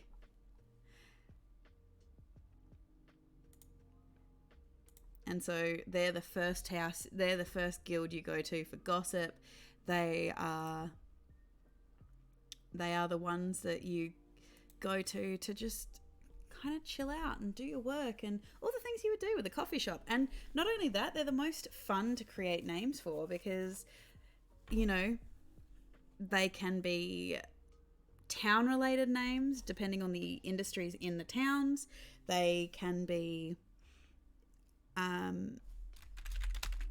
they can just be random kind of like hipstery names. You know, like I think there's one coffee shop that's like Dark Fluid. I make a point of just like looking up Japanese phrases and stuff for the tea houses and whatnot, because they're like little jokes and stuff like this for people who want to like investigate the names and stuff, you know, like the name sounds really chill and relaxed and everything like this, and in the end, if they ever research it and look into it, they find it you know, it's a completely different sentence than they originally thought or something like that. And I like putting little jokes like that in.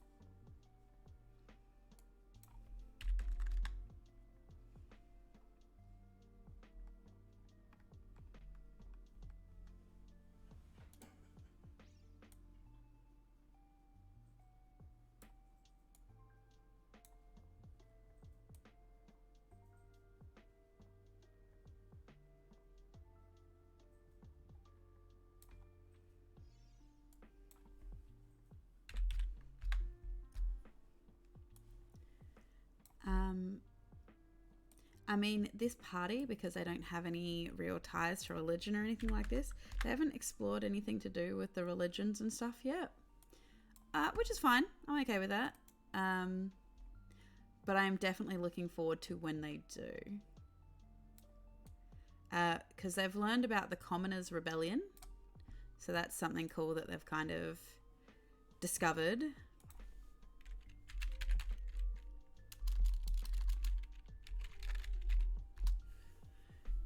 Yeah, and it's just figuring it out from there, really.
as we're getting to different towns, so another fun part for me is actually getting to explore towns that you guys don't necessarily always get to see, because we've been mostly working up in the Arctic. A lot of the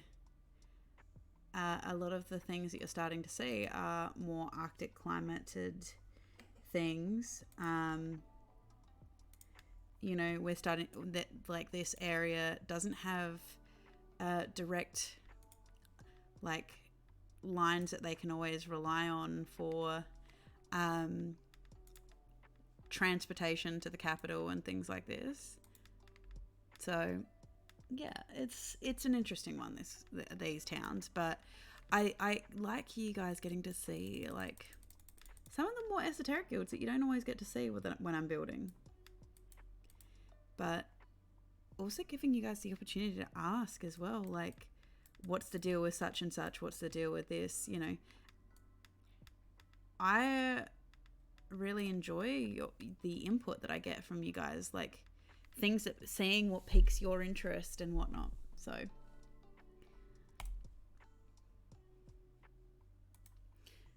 hello, welcome.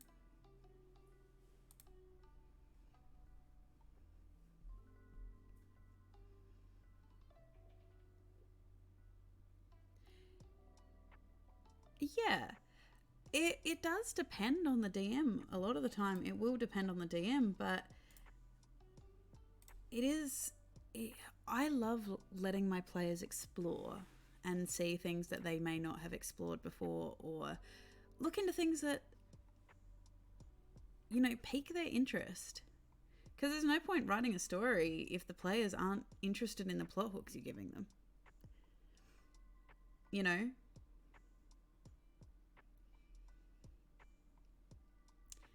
Basically, the whole overarching idea is you guys are enjoying what is set out in front of you, getting to explore your story, discover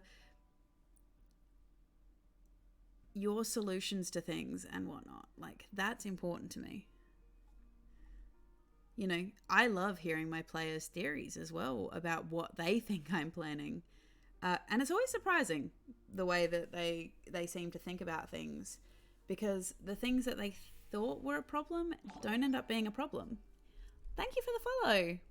Yeah, the things that they seem to think were going to be a problem are not a problem. And, like, I've had to learn to sometimes just let the players do their own thing. Let it go. Let them kind of figure their own way out of things and have faith in them that they'll figure it out.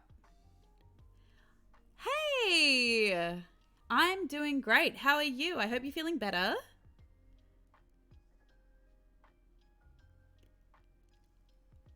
That is impressive. Actually, you know what, though?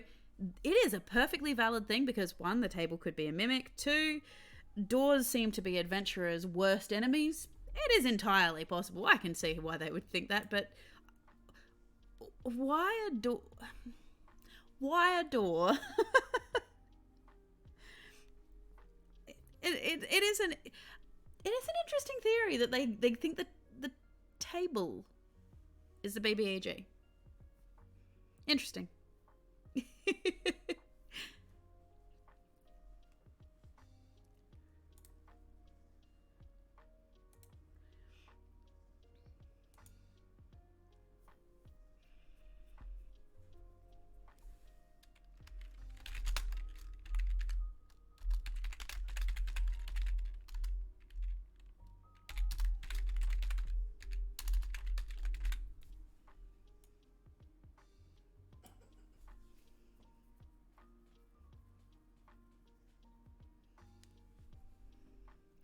Oh, nice. That's exciting.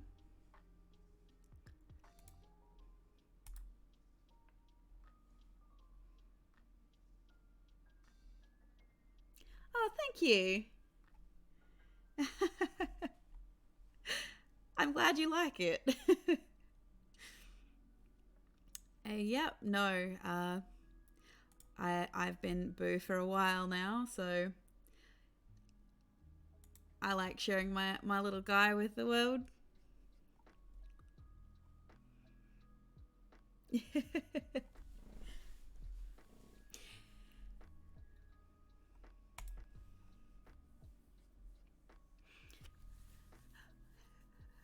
I hope your work goes well for you, though. That's always. I am the worst for procrastination, so hey, if you can have it open, absolutely love that for you. Procrastination and I are not friends. Or we're too good of friends. Who knows? Which is your theory on that? Too good of friends, not good enough friends.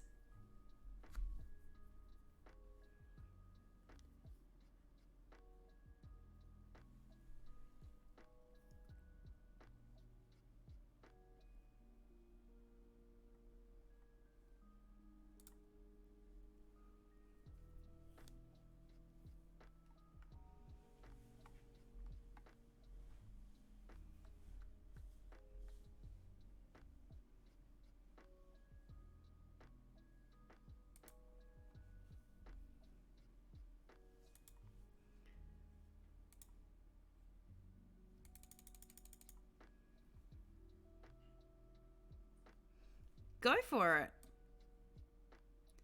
How did you become the blind monk?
Welcome to all my new watchers.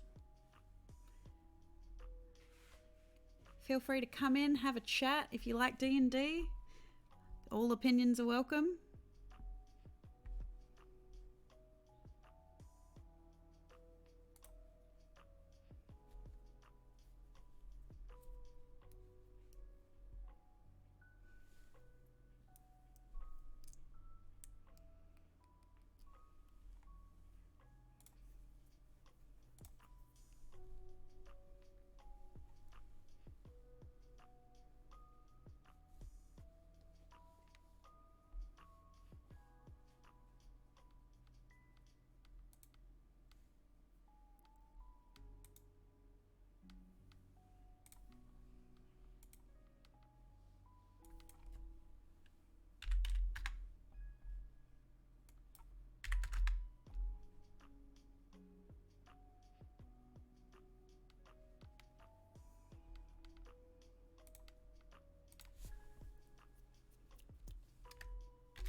When you almost missed the obvious spelling error there.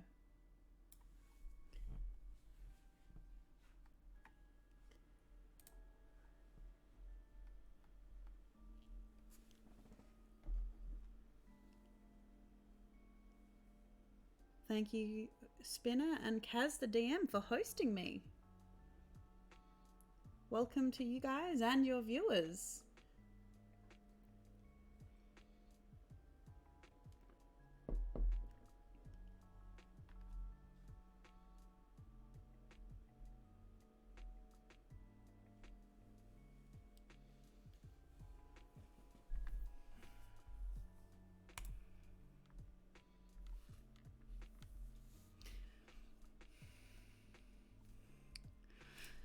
We have the Society of Secrets. It's an informants guild.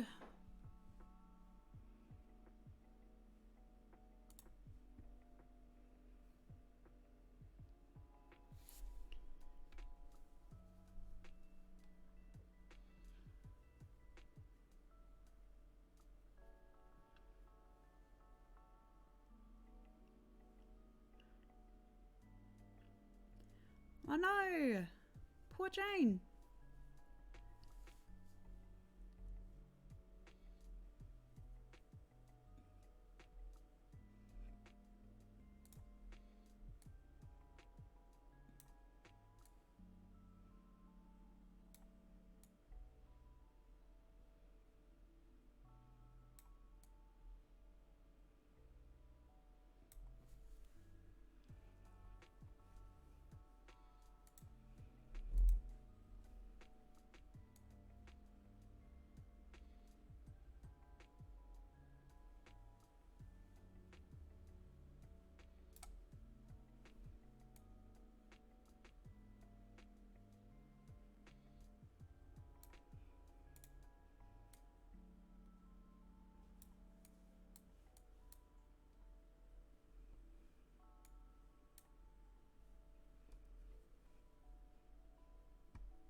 Hey! Now, I'm gonna guess it's haste. Maybe. We'll see. How are you this evening? It's up to me. It's funny you say that because earlier in the stream I did say that the amount of times that people call me Boom, as in Boom Edo, but it's actually Boo Meadow, so Boo. Hast or haste is irrelevant. It is irrelevant. Oh God, I am irrelevant. I can't speak tonight. Anyway, how are you guys? And also, and Nasia, that is super sad. I love it as a character backstory, but oh God, it's super sad.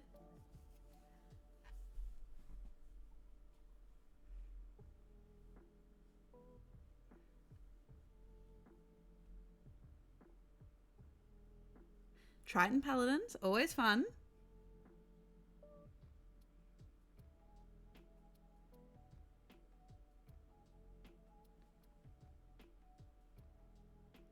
Ooh, wacky stat blocks. We like a good wacky stat block.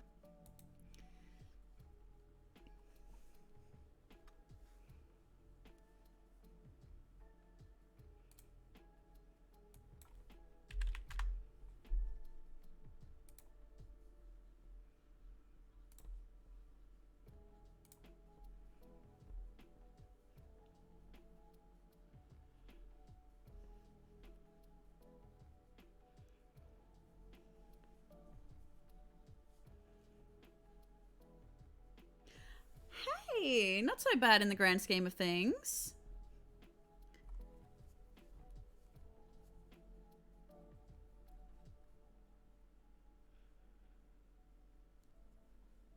I can understand being a Triton Paladin doing strength and con and charisma and all that kind of stuff. I actually saw a really interesting, I think it was a TikTok on it, that basically because of the focus of adventuring parties mostly being strength, con and charisma, you end up with hunky, strong and dumb adventurers.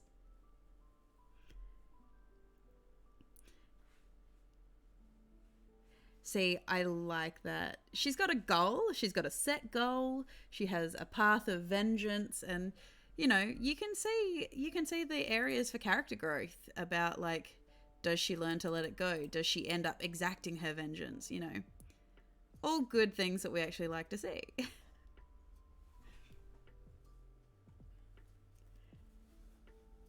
He's a strong boy. We love a strong boy.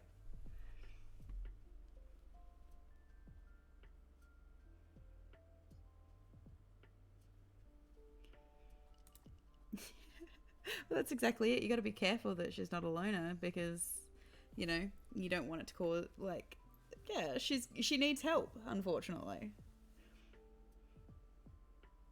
I do like it though. It is really cool. So what of her companion? Who is her companion?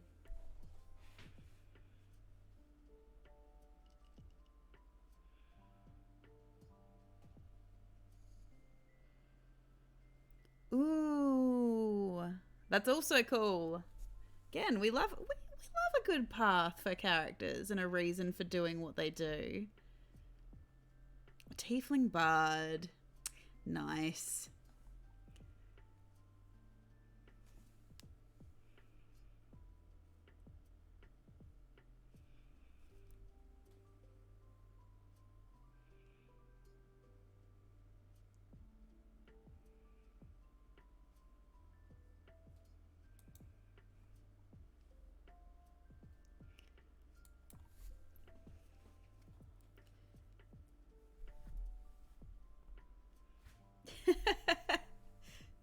To be fair though, I don't think I've ever met a bard that isn't very vocal.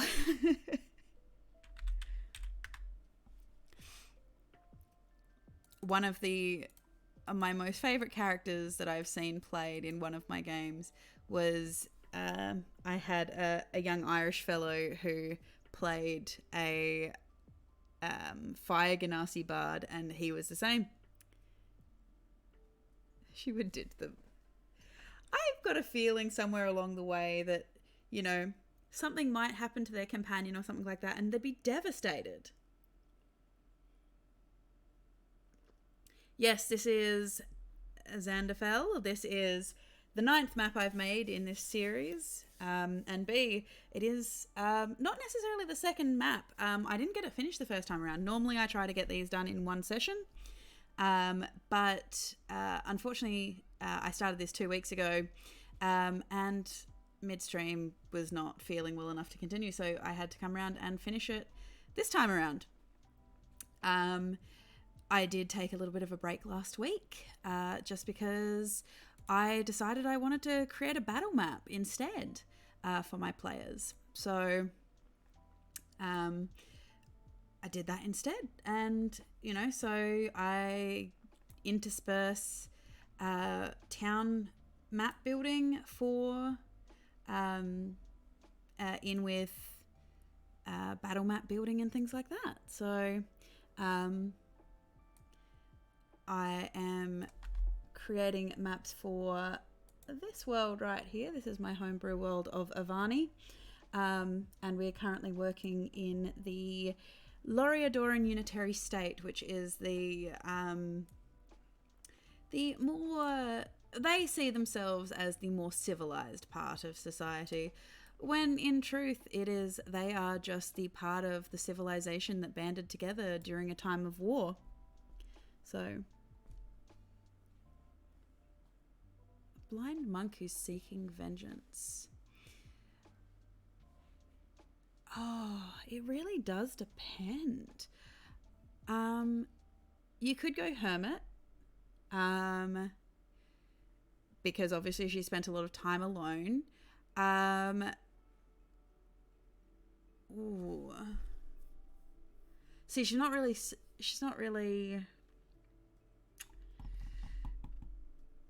I mean, there are elements of like the haunted one that could be modified in per se of like,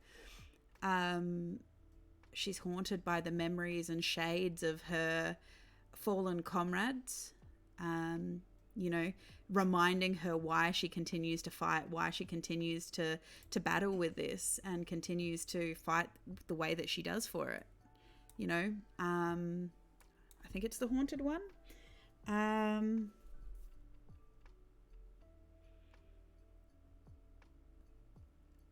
Oh, I'd need to pull up the actual feats list to figure out, have a bit more of a think.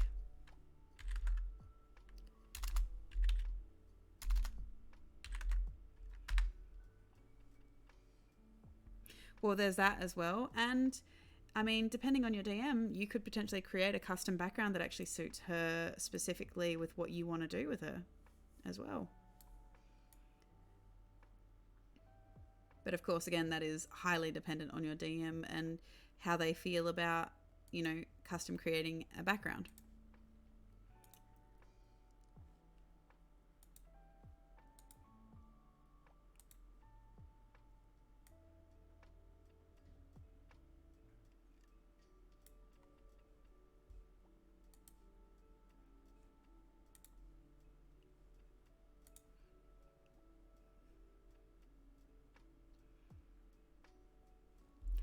Oh, that's kind of cool. And that's definitely true, Xanderfell.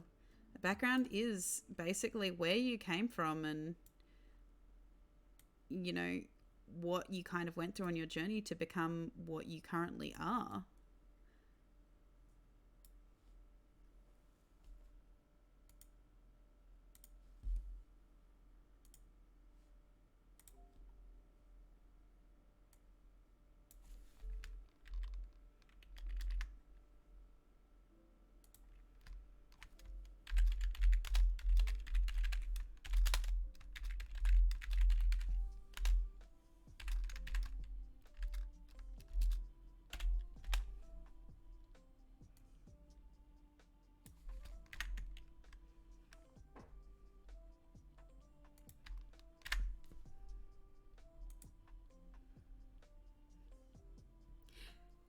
Yeah. Far Traveler is actually a really interesting one. I do like Far Traveler personally myself.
Well, that's exactly it. And who knows what you and your companion have, like, discussed over 2 years. Like it could be everything from, like,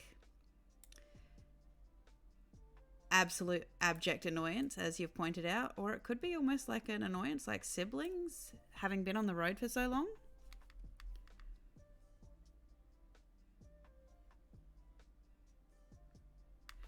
Well, that's exactly it.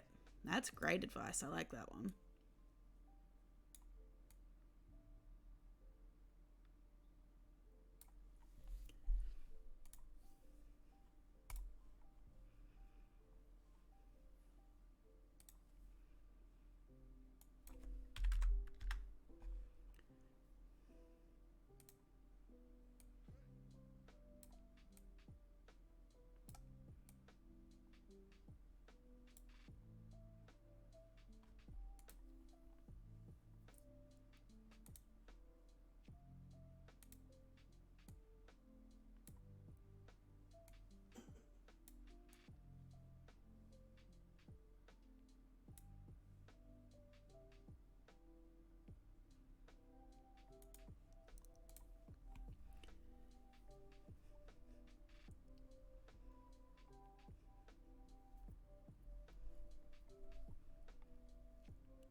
like, I love reading character backstories, and I love seeing long character backstories. And there are times like when you just really appreciate when players put in that much effort. But I think I can top you all. One of my players, once upon a time, handed me 6 chapters at 10 pages a chapter of backstory. And I went, I love the work, I love the effort, and I love the story. But 6 chapters is a lot for a backstory.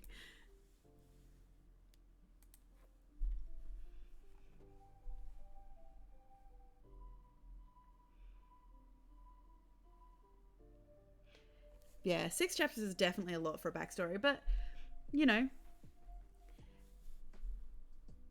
10,000 words is kind of that nice place in between where you actually find stuff out, and, you know, they put... Oh, isn't that the worst when you create this really, really sad story and then you never get to play it? Like, it's heartbreaking.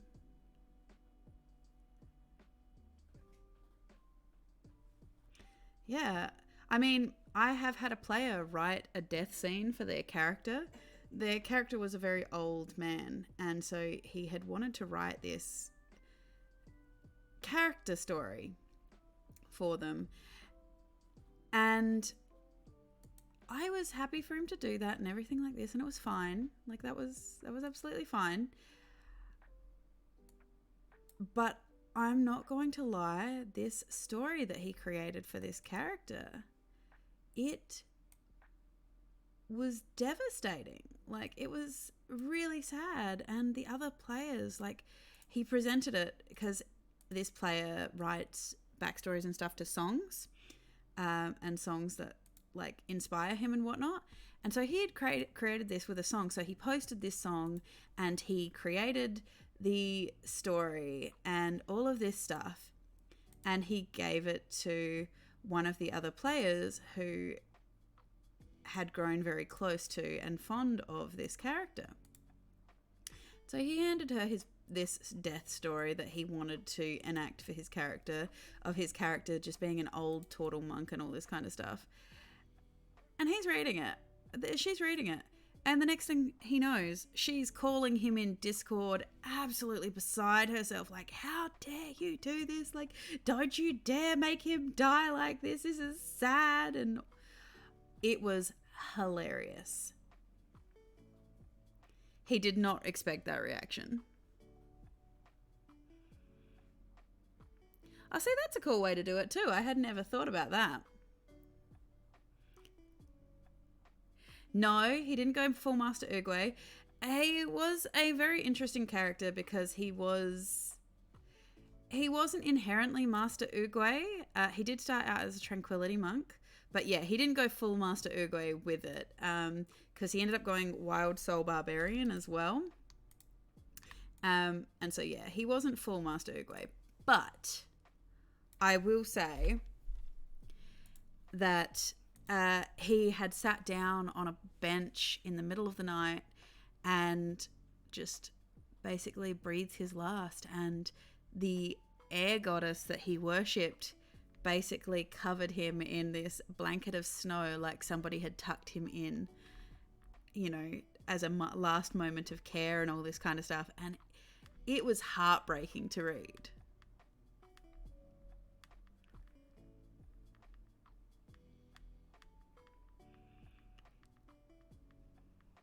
Yeah, it's great when you get an emotional, visceral response from other players, or even just as the... I love seeing the effort people will go to for their backstories, and that in turn makes me want to go the extra mile to, like, create a story for my players, because, I mean, you've put in the time and effort and all this kind of stuff to create this, like, deep intrinsic story. And so the way I see it, the least I can do in that situation is give you something in return, like of the same kind of caliber of care and dedication that you've shown your that you've put into your character, because it's only fair, in my opinion.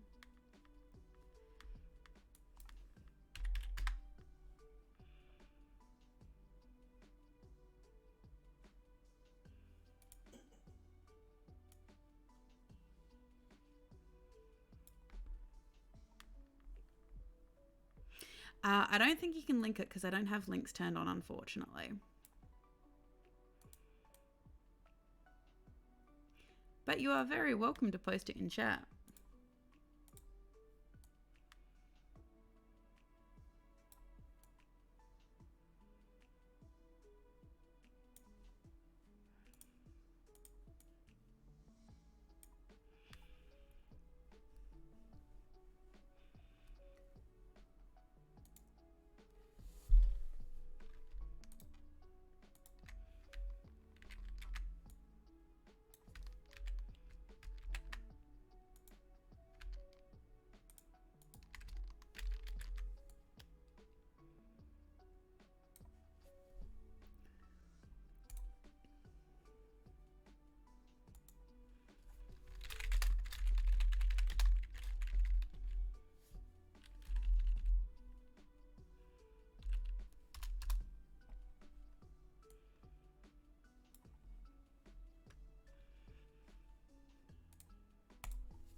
Ooh, interesting. Interesting start. I like it so far.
Cool, cool, cool. Like a good Eberron setting.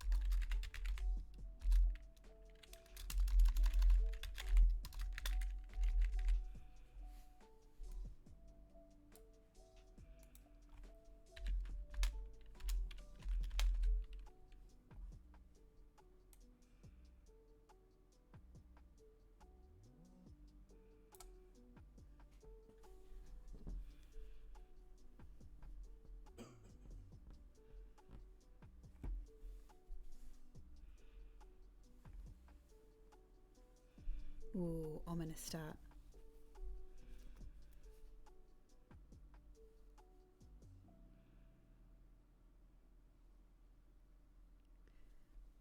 Interesting.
Ooh, deeply ominous. I like that.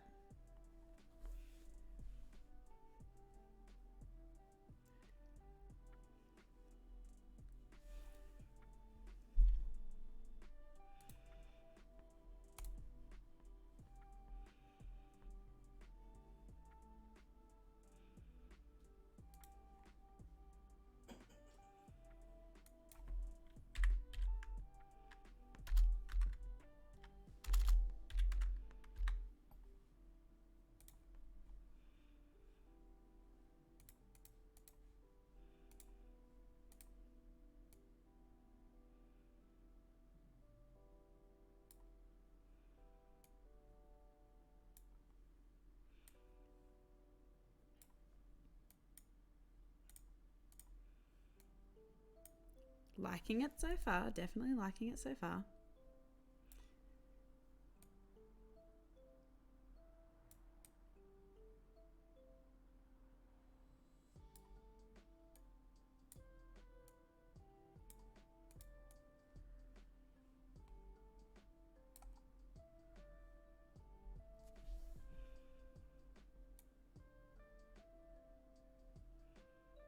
Yes, very much caught up.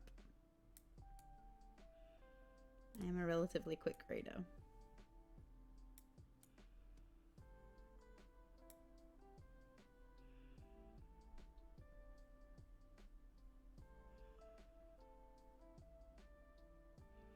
Ooh. Interesting. Cool.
interesting.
Cool.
Cool, that's really cool so far.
apologise for the noise in the background.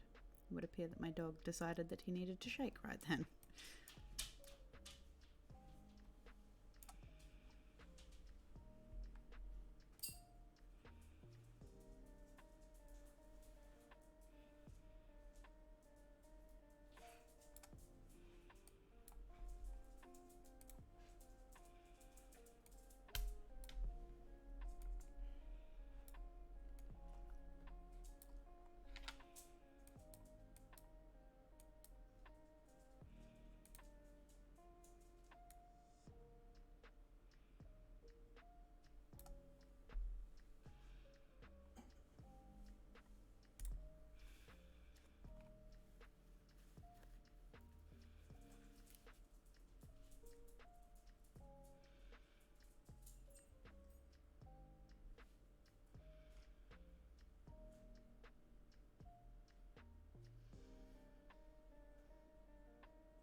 Oh yeah, love auto mod like you would not believe.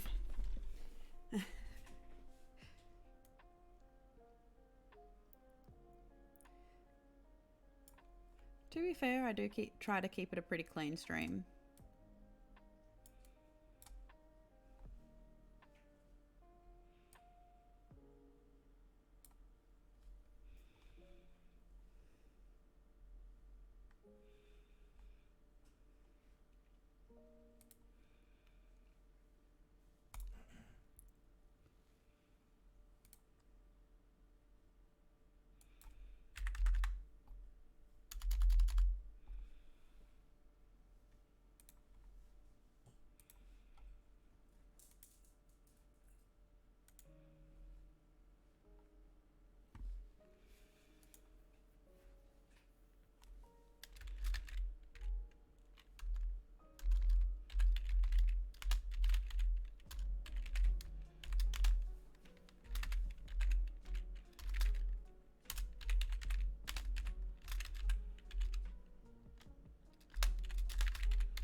Insanity at Heart, welcome. Yes, I did. It is a very unusual skill that they have, but it does indeed make things easier for them.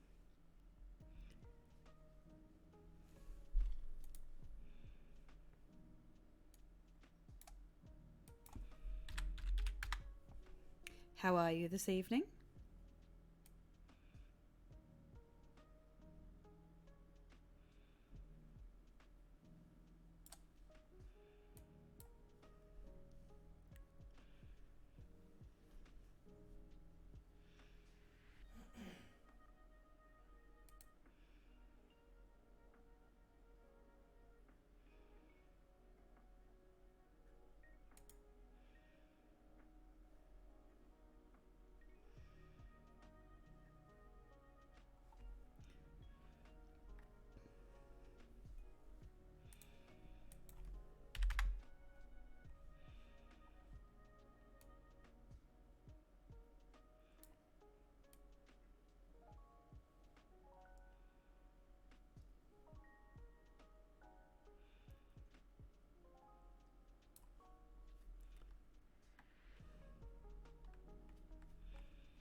Welcome to all my new watches.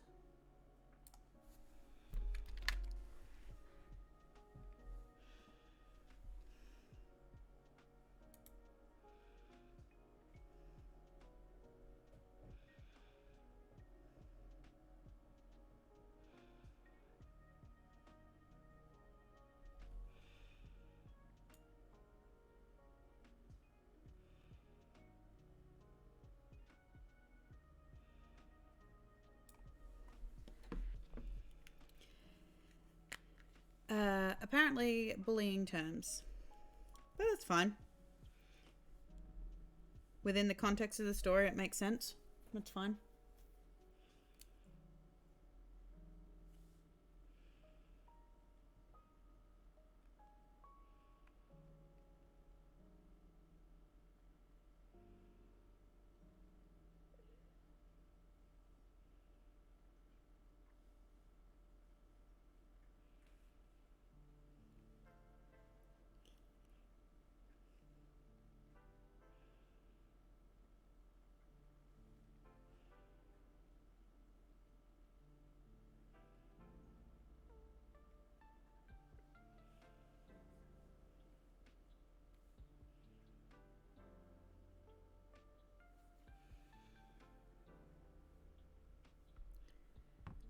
I think it does not need an alchemist hut.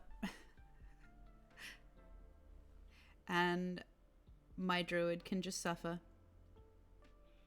I know how much he likes a good herbal extract. He's a bit of a fiend for them.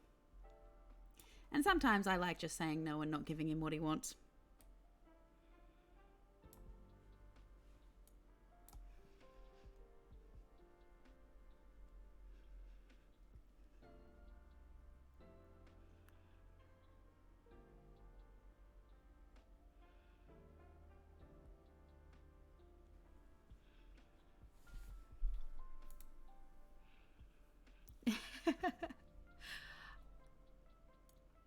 I mean, it is a suffering of love, unfortunately.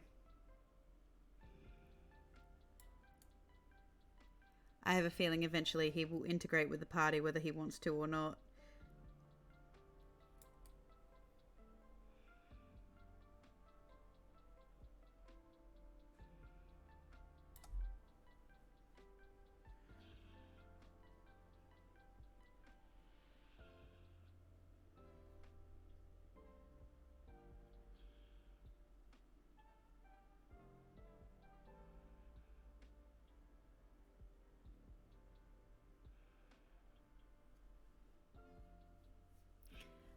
so far, Xanderfell. It's very, very interesting.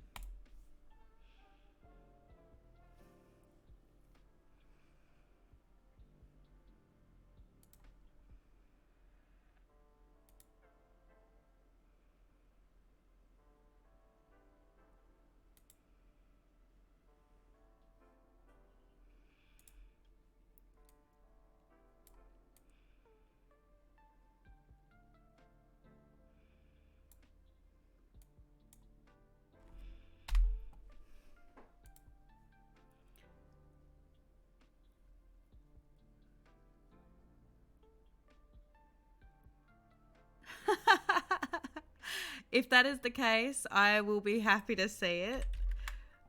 But I have yet to see anything of the nature from the party.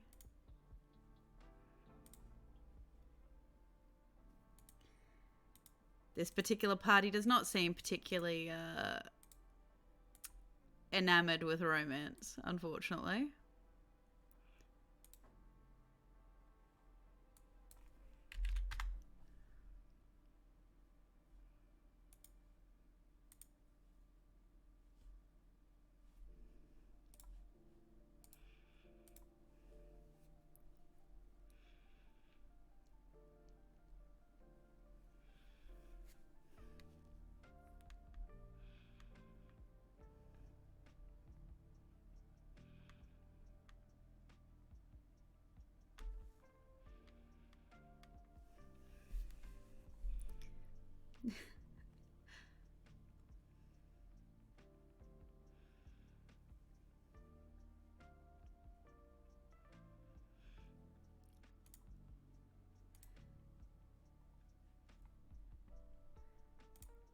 It's a really cool story. It is a very, very good backstory, and I quite enjoy it.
The Postal Service.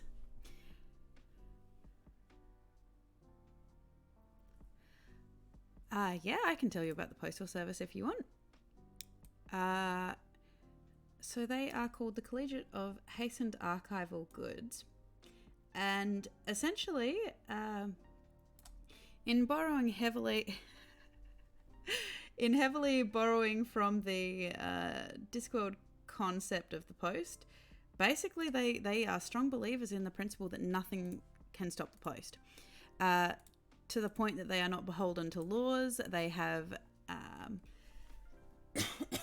the capabilities to go wherever and do whatever necessary to deliver the post. And so in doing so, it means that they have artifacts that allow them to teleport into places, even magically protected places. Nowhere is safe. But they are so directed by their jobs that it is literally get in, get out, give the person their post.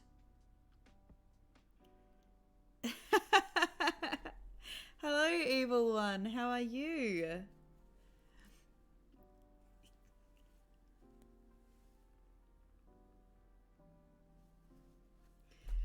How are you this evening? Welcome, welcome.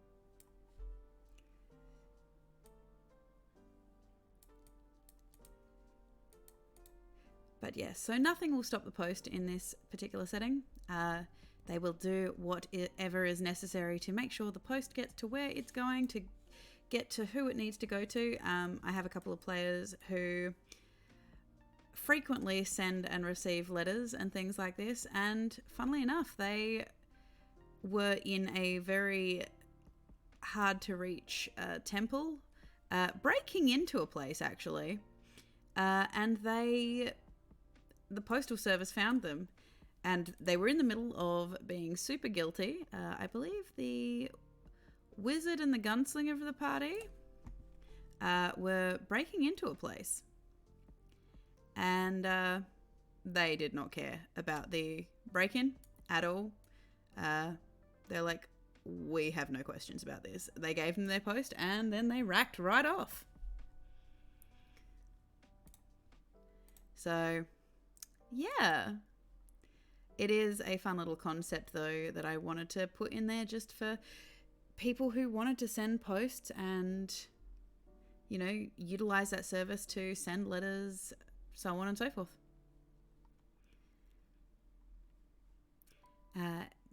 Welcome to all my new viewers. How are you this evening? Are you well? Are you hydrated? If not, drink some water. It's always a good plan. Drink some water, have a snack, you know, power yourself to get through the next few hours until bedtime, I guess. Thanks for the follow. I did think about putting this little walking hut in. We have a lovely little walking hut over here, which I did think about putting in.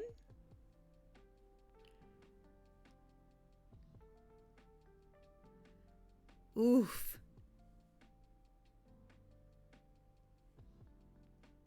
Do eat. Water is good for you.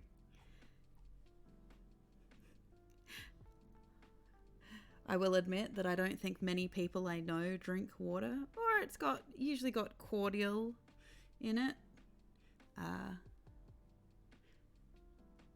Trying to think. Let me know, is cordial a universal word for a sweetened water syrup? Because I'm now legitimately intrigued as to whether that is a universal thing or is it just an Australian thing.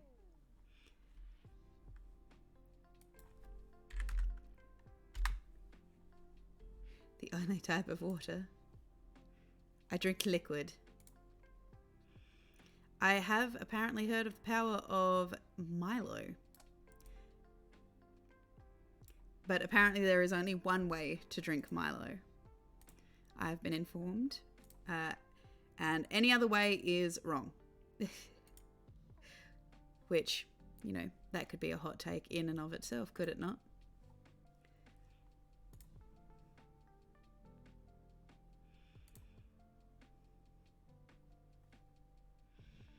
Oh really, evil one? Please inform me, oh moderator of mine. What is the correct way to drink Milo? Because apparently you are very strongly opinioned of this. Opined of this.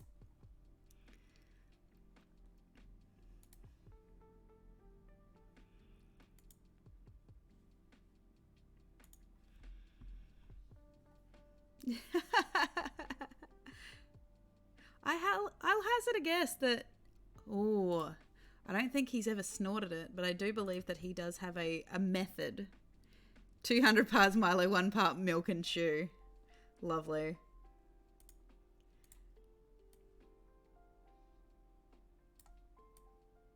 I distinctly remember you saying that you have a special Milo glass, though.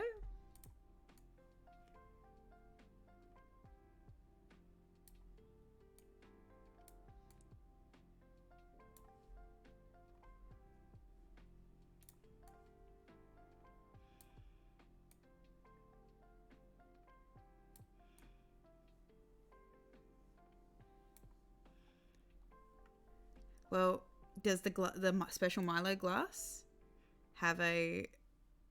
make a difference? That is the real question. Does the Milo glass make a difference?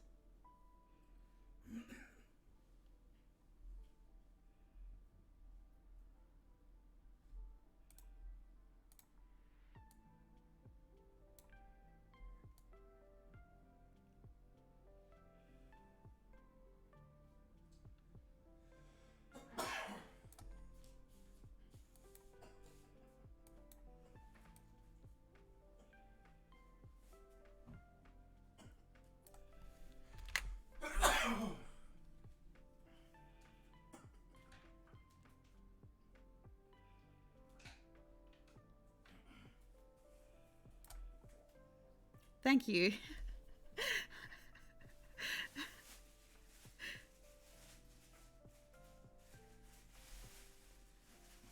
No, it needs no shop. No shops? Really? Maybe I should do no shops. I don't know what my party would do if they didn't, you know, if they weren't able to source their weekly obsessions. Or could it be that someone is sick of going on shopping trips?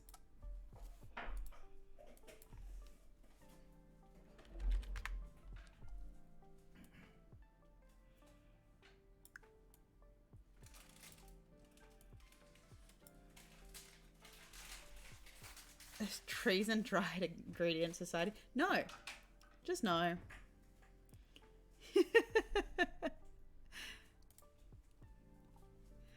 I'm intrigued to see where the next session will go, if I'm completely honest. As I said earlier in the stream, I have been informed under no circumstances are they going to get into a fight. Apparently they're going to avoid combat by being super diplomatic.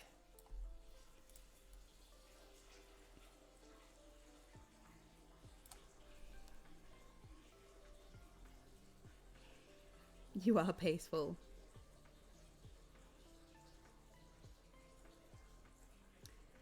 I mean, that is debatable. That is really debatable if you are super peaceful. If anyone can't guess, obviously, both Insanity at Heart and Evil One are in this campaign, which is why I take great pains not to spoil the story for them. Because they are very, very nosy. No, they're not. They're absolute darlings. I could not ask for better players. So...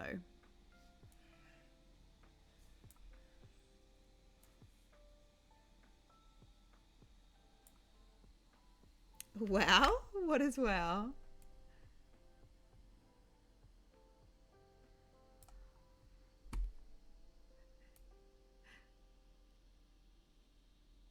Do you take... If we are nothing if not peace-loving pacifist. Well, I did tell everyone earlier that, you know...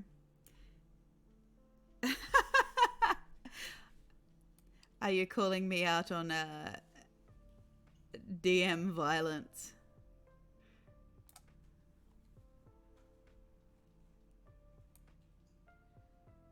All right, thanks for stopping by, Insanity at Heart.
Just for anyone who forgets, always save. Remember to save.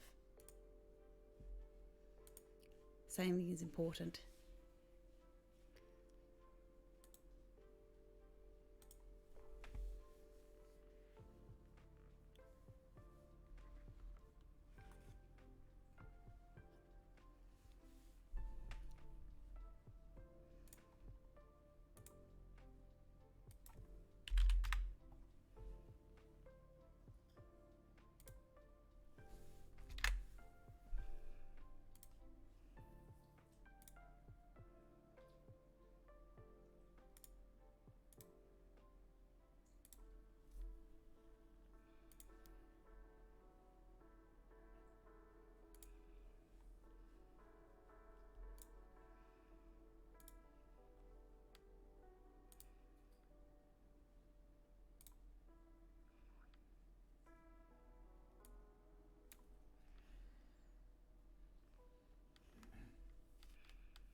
No, go ahead. Finish your story, Zanderfell.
Interesting.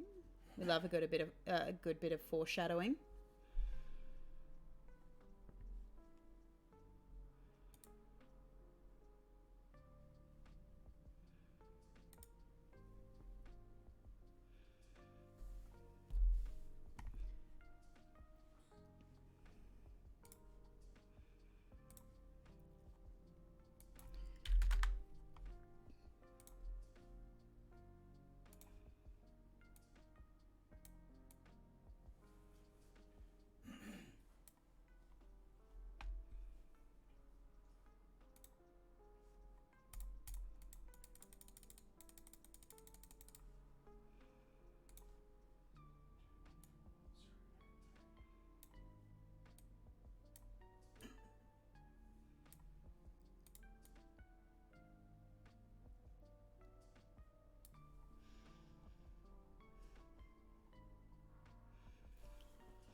Ooh, spooky.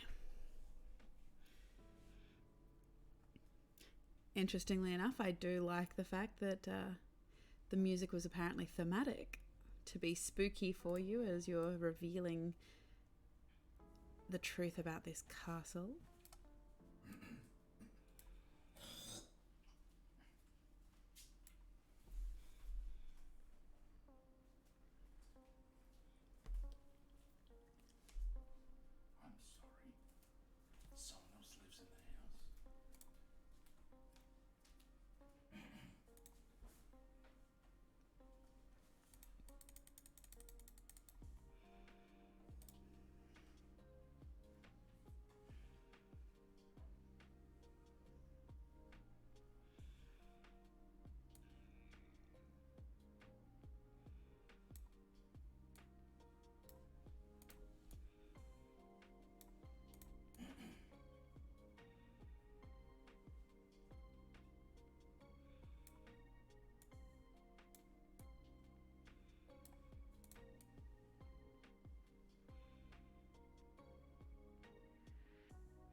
Interesting, interesting.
Ooh, interesting. And spooky. I like it.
That is super cool.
That's super cool.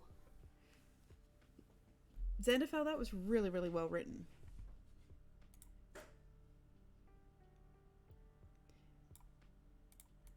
And it's an interesting backstory that gives lots of points for the DM to play off. So, yeah, well done on your story writing. It's brilliant.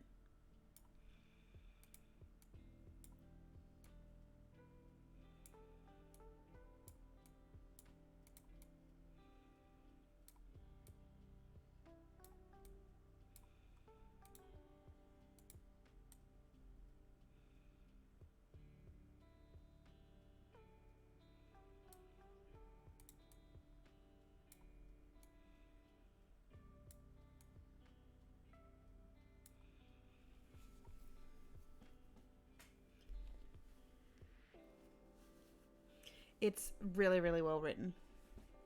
And it's an interesting story. Well done. I really enjoyed that.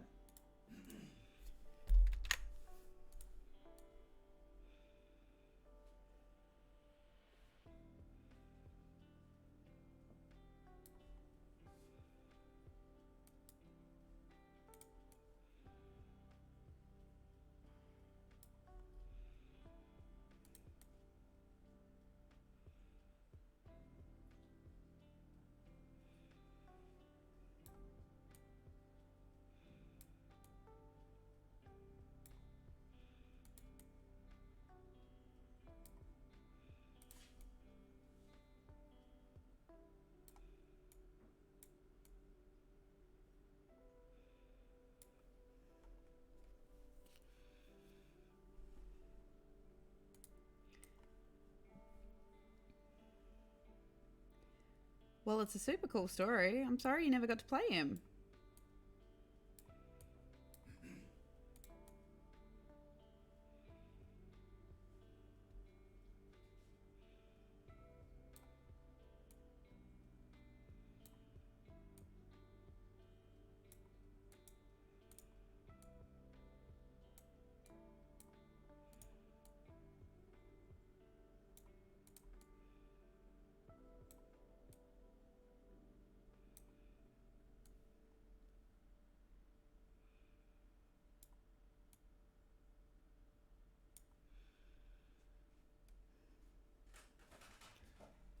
Oh, it doesn't matter what level they start at, you know? At the end of the day, a character is a character, and the amount of effort you put in is, you know, everybody does their own kind of thing with it.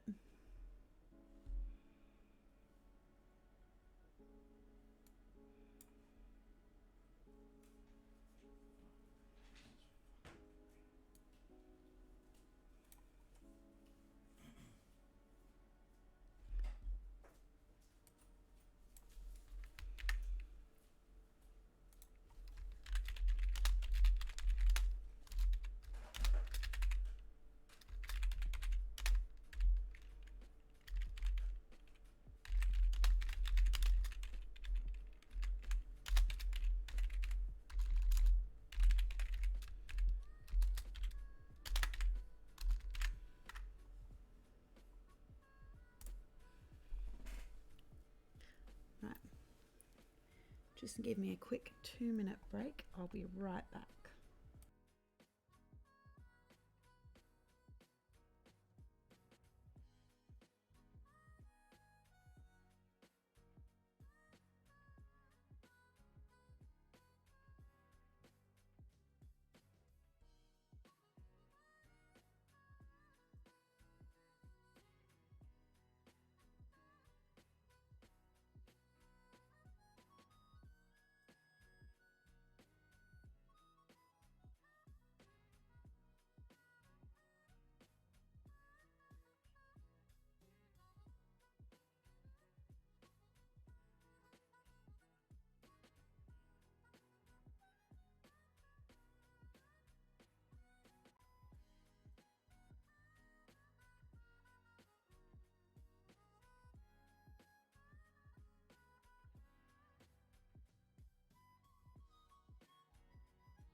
And I'm back.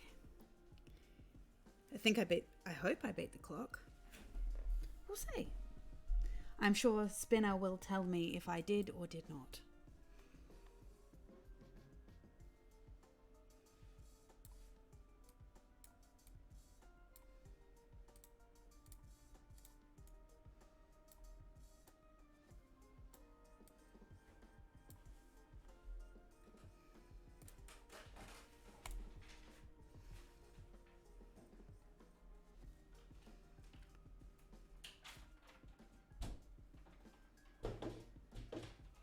Hi everybody. Welcome back. I am hoping to get this map finished tonight, so I might run a little bit longer, a little bit later. So to those who are just tuning in, welcome. Any questions you have, just let me know.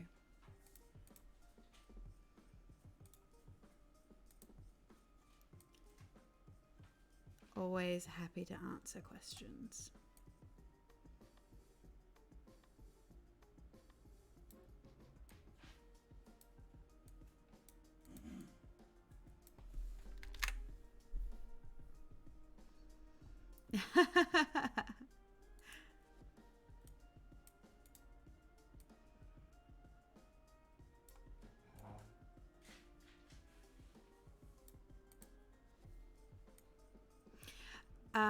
I have been playing D&D and running D&D for about 5 years now.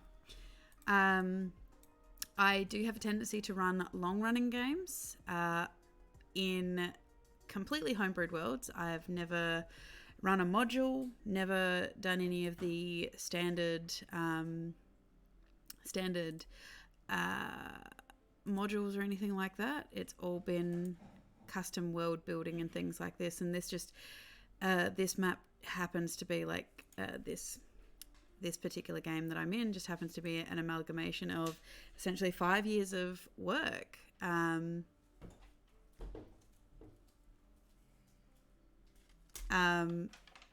Yeah, and so I kind of got into D&D because I just had some spare time that I basically had, and I kind of fell into the trope that I had been watching a lot of Yogscast at the time, and they were playing High Rollers, and it just so happened that they mentioned the DM there, Mark Holmes.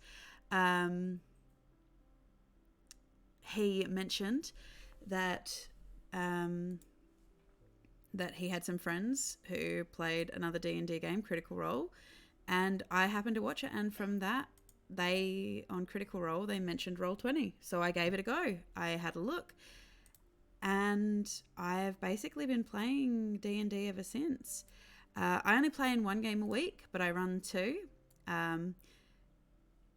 set in this same world, but different eras of the world. So, thanks for the follow. So yeah, and yeah, I love it. My longest campaign actually came to a close recently. It ran for 3 years, and so now I have a new group that runs through basically in the first era of the world on Tuesday nights. And yeah, so they're playing through and discovering a whole different world, basically. Yeah, it's because I think D&D really had a resurgence around that point. I mean, it was always popular, but some of the players that I've got in my games have been playing for quite a number of years. I believe that my oldest player has been playing for close to 20 years now. So, and some of the stories and stuff he comes up with are absolutely hilarious. So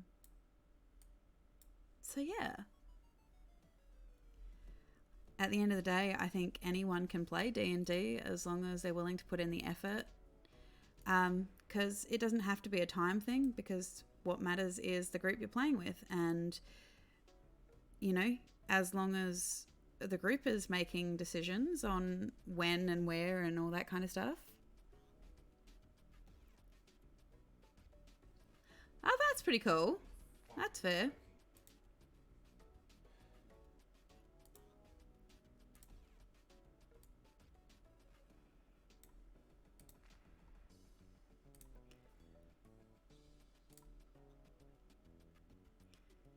But yeah, so I only really recently got into it, and yeah, I still turn around and say that, you know, I definitely do not know all the rules. I'm a very, to a certain degree, rules light kind of DM, in terms of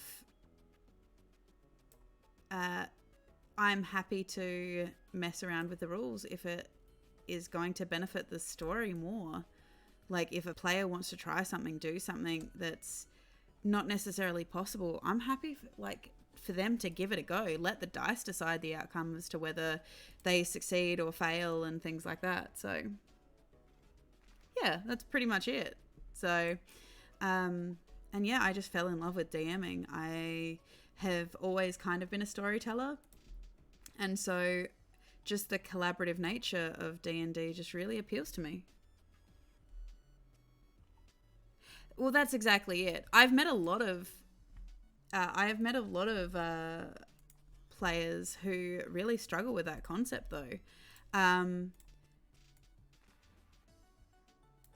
Like, I have no issue with people who like want to read all the rule books and know them inside and out and all this kind of stuff. Like, that's fine. But for the table that I run, oh, definitely. There are definitely times that I get stressed because, you know, I don't know all the rules. And there are times when it's stressful because something happens and their characters are at risk. You know, there is a chance that they might die. Like, I'm as invested in their characters as they are. I don't want them to die, but at the same time, I'm also not going to hold back because, you know, part of my job as the DM is actually facilitating that story. And unfortunately, sometimes accidents happen and death is a part of that story. Not that I go out of my way to like end the whole character. It just, I let their actions decide what is going to happen in the game, basically. Yeah, basically. You know, and even then that can be sketchy. I think I said a bit earlier that my current Tuesday group, we've implemented the Assassin's Creed method of jumping off buildings just as a kind of joke kind of situation and encounter because it was funny. It was fun. We liked it. It worked for us.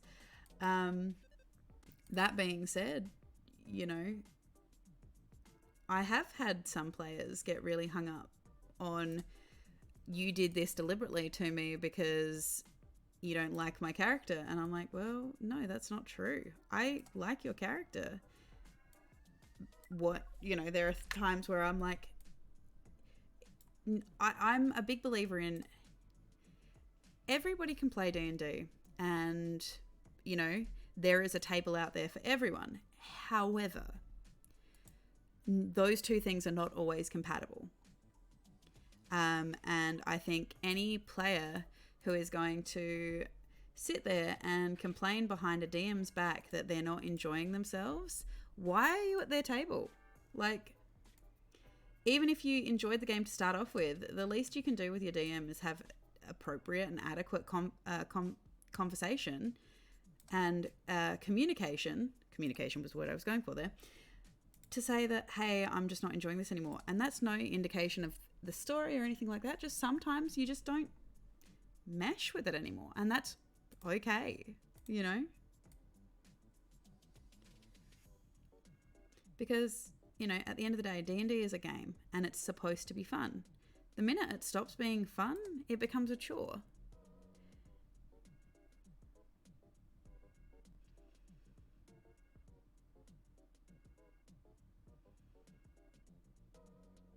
Well, that's exactly it. I mean, and it took me 5 years to realize that when I hold a session 0 now, it took me 5 years to realize exactly how to describe my style to my players. I now turn around and say to them, look, especially after I've had a number of players leave my games after 18 months or whatever because they haven't liked what I'm doing or things like that, or, and like I said, I'm a big believer in no D&D is better than bad D&D. And so now I turn around and tell my players that the type of DM I am, you will get epic world fantasy. I like epic world fantasies. It's what I write best. Not only that, yes, I do like prophecies. I do like stories where your characters are being set up to go on this journey that I don't care if they become the hero or the villain. I'm not going to stop them from doing either. As long as they're doing something. I will put these story arcs there and these elements there, but if you don't interact with them, don't complain to me that there's no story.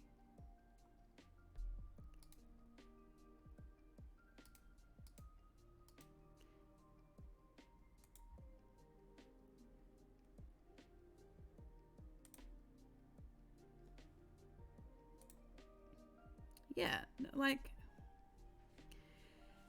it is the simple fact that if you don't like what a DM is doing, that's okay, and it's okay to not belong at every table. Sometimes you're just not going to mesh, and that's cool.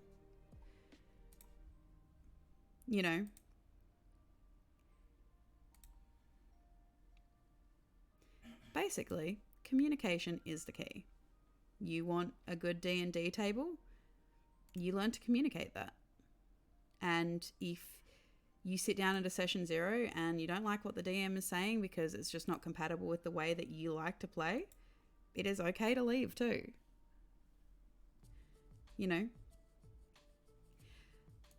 I mean, I started DMing myself because I had gone to a table and the DM was fine. I actually really enjoyed the DM, but I had never played before, and I enjoyed the DM, but the campaign came to an abrupt and crushing end for whatever reason, because sometimes that just happened. And one of the friends that I had made turned around and said, well, why don't you try being a DM? Little did I know that that is the trap. I mean, yes and no. Like, I understand that sometimes there are bad DMs out there in terms of where their boundaries are and everything are not necessarily appropriate to most people that play. I'm not going to say all people, but most people. And I think sometimes the biggest thing that a lot of people forget, though, is, like I said, not all tables and not all players are compatible. And trying to force them to be is just going to make everyone miserable. Yeah, why don't you give it a try, Trap? Incidentally, it's not such a bad thing because I actually really enjoy DMing. So, that's a moot point, really. And yeah, I have really enjoyed telling stories with my players for 5 years now. And, some of those stories have ended kind of like they haven't ended the best, and others have ended really well. It just kind of luck of the draw sometimes. I wouldn't say that I'm a forever DM. I do have a game that I do play in, which is not your standard D&D. The DM in question, it is very rules light. It's like 98% role play and skill checks. And it is very much a slow burn. And, that suits us as the players we are, but we also understand that it is not necessarily everybody's style of game. Yeah.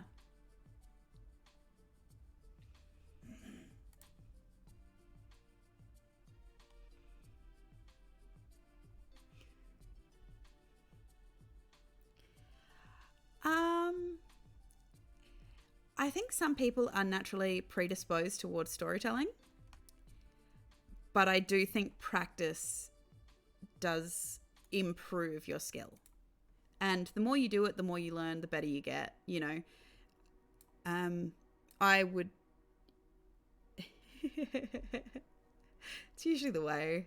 But I mean, yeah, it's been a learned skill for me. Like, there are definitely rules that I still don't know. There is so much that I don't know. And I will turn around and tell my players, like, I don't know this, you know, because I have legitimately had players who get a new rule book and read it back to front so they can learn it. It's all right, Xanderfell. Because I am actually really bad at taking notes mid-session, I actually record our sessions. And we just share it in amongst the group just for other people who are not great at taking notes to go back and check on and things like this. And so because of this, I have my secret shame that I was indeed recorded doing some really bad math. And it is a clip that gets circulated to all my new players of just me mathing so bad it hurts. I think it was something along the lines of, like, they were trying to commandeer a ship. And I'm like, okay, so for like 10 people a day at 10 gold per day. And for some reason, my brain just blew out and went, that'll be 57,000 gold. And they're like, we don't know how you came to that answer. So yeah, the longest game I've run, are we talking like session time or running game, longest running game? Because the longest session I run, I keep it I keep that actually very regulated. My games usually run for 3.5 hours, roughly 3.5 hours. So where I live, yeah, no, mine runs from usually 7:30 at night until 10:30. I keep my sessions nice and short because we do play every week, consistently every week. So we keep it to 3 hours because anything beyond that, people start to not pay attention and things like this. And, you know, some of those sessions, we might talk for half an hour beforehand. Longest running campaign, 3 years. Finished recently. Because it just kind of got to a point where we had some players leave, and I discussed it with the players who were left. It was a game of 6 people. And they reached level 12. It had taken them 3 years to reach level 12 through their own choices, not because it was milestone leveling and the things that they were doing meant that they traveled a lot slower. But we had a number of them leave for various reasons. And so I ended up talking to the players and I'm like, hey, we can bring 3 new people in because the game had to be 6, unfortunately. I said we could bring 3 new people in, but you guys are level 12 and you've got so much world lore and history and stuff now that any new player coming in would probably be at a severe disadvantage. So in the end, we pulled the pin and we started fresh, setting it in the first era of the world in the time of the Titan gods, and being really drawn into a game of Zorvental. So I assume some of you know what Zorvental is. If not, it is essentially kind of like a game of chess between true dragons, per se, because they realize in going to war, it would actually end up with a greater loss of life and destruction. So they basically play this game that is entirely focused on subterfuge and all of this kind of stuff, and besting your enemy through strategy. And so the characters have found themselves in a very epic game of Zorvental amongst the Titan gods, and in this particular setting, the Titan gods are all Linorms, which are essentially the first dragons before dragons existed. Yeah, Tauka, yeah, that was me too. Personal problems tore the party apart, so again, back to the aforementioned, if you're just not enjoying enjoying the game, don't take the game down with you. Just leave with, a kind of grace and say, okay, maybe this wasn't the table for me.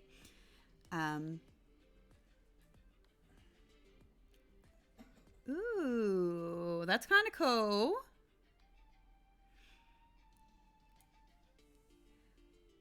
Monster parties are always fun, though.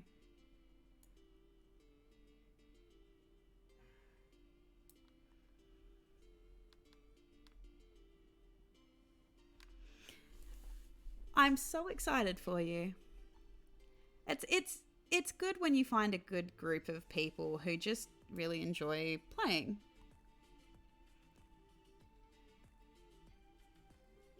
A lich, a dragon, and a werewolf. Well,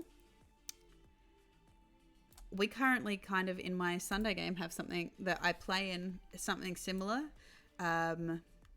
because we're based at the Order of the Gauntlet as a school. Our librarian is a lich who is responsible for quite a number of bad things actually happening in the world. Once upon a time, not now. She's actually serving divine punishment. She was locked there by Bahamut.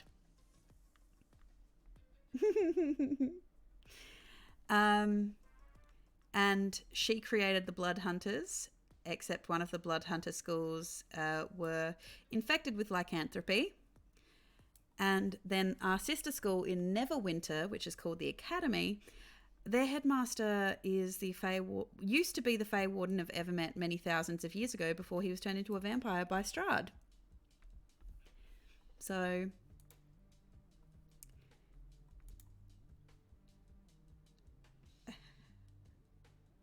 I do like that. Nope, we're in Chult. Chult is also very interesting.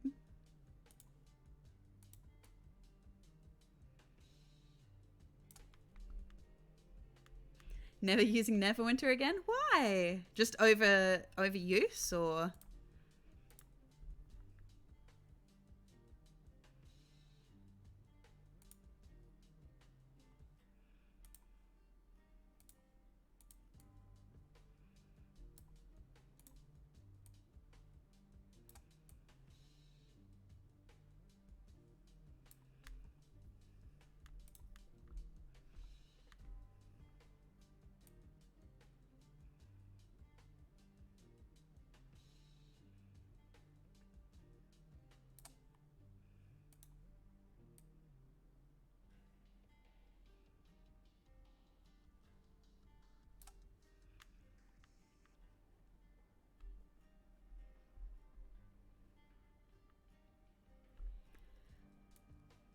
Why is that? I'm not 100% familiar with the setting of Chult itself. I know Tabaxis are from there.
Oh, yeah. I mean, cities full of people are not always the worst. I mean, I'm crafting a lot of tiny little towns and stuff for this game, so...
Oh, yeah, that ends up becoming a case.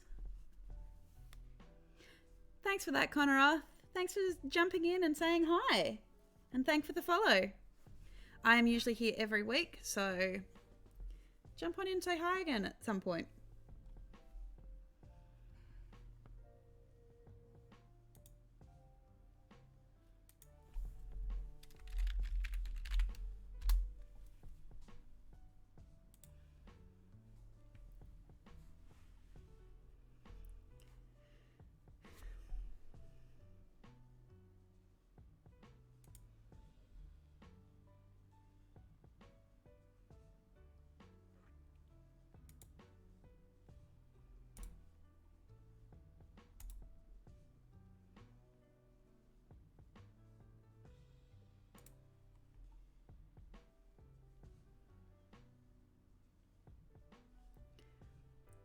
Oh, that's kind of cool. I'm glad we're making maps together. That's cool. That's so cool.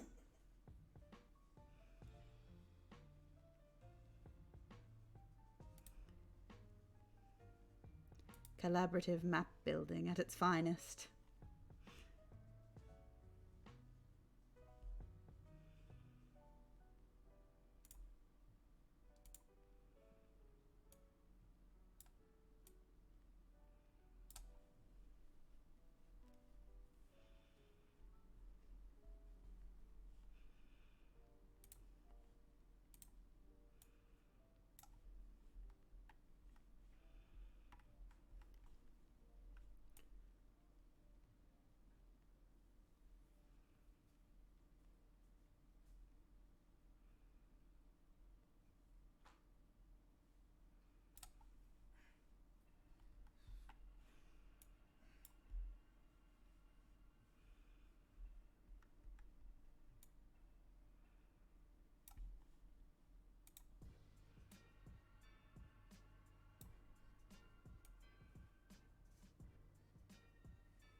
Oh, that's kind of cool. The particular campaign that I'm designing for right now is the basis is there is an elder god called eldritch god named Nyarlathotep, who a long time ago had the goddess of magic make the Necronomicon so that when he inevitably lost the Titan War at the time, he could be resurrected and essentially change history and fate to his own device. The problem is he needed the proper appropriate rube, I guess, to do that. And so the enchantment wizard of this party, he was gifted the Necronomicon by one of his relatives, apparently. And in doing so, he started to unleash things. And since then they have found out there's actually a hell of a lot more going on than they originally thought. So it turns out that the government is actually a front for the evil quarry of the world to essentially control everything and get their way. And, you know, this is part of the grand scheme, all tied into the Necronomicon and the potential end of the world, or at least the end of this version of reality as they know it, because this is a planeswalking campaign. So, yes. I have taken lots of ideas from the Call of Cthulhu without actually playing Call of Cthulhu, because that game is super depressing, and either you die or you go crazy, and, well, yeah, no. But yes, over the summer period back in January this year, when I had a cold, I created over 60 pages of the Necronomicon. So, yeah. Just to kind of mess with them, because why not? You know?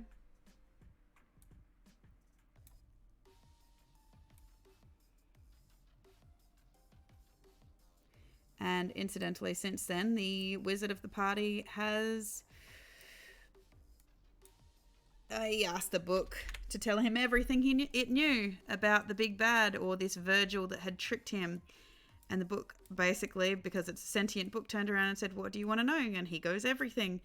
And so now the wizard has turned himself into the Necronomicon. He has it all written, inked all over his arms and body. And he's getting to make those wonderful not death saves, but wisdom saves and things like that to prevent from going mad, while also trying to free his demon familiar from potentially death, because his demon familiar, Abe, is his best friend in the whole world. But the wizard has also found out that the demons are actually also in trouble, because that was all tied into the bad guy's plan to essentially take over.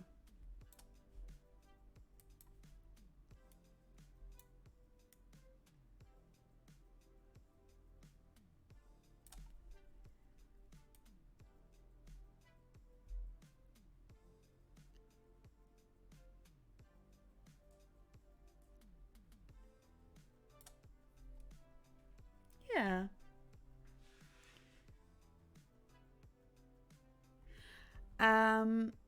So far, in terms of the Necronomicon, I have all the characters all picked out. Some of them are inherently Necronomicon, some are definitively not.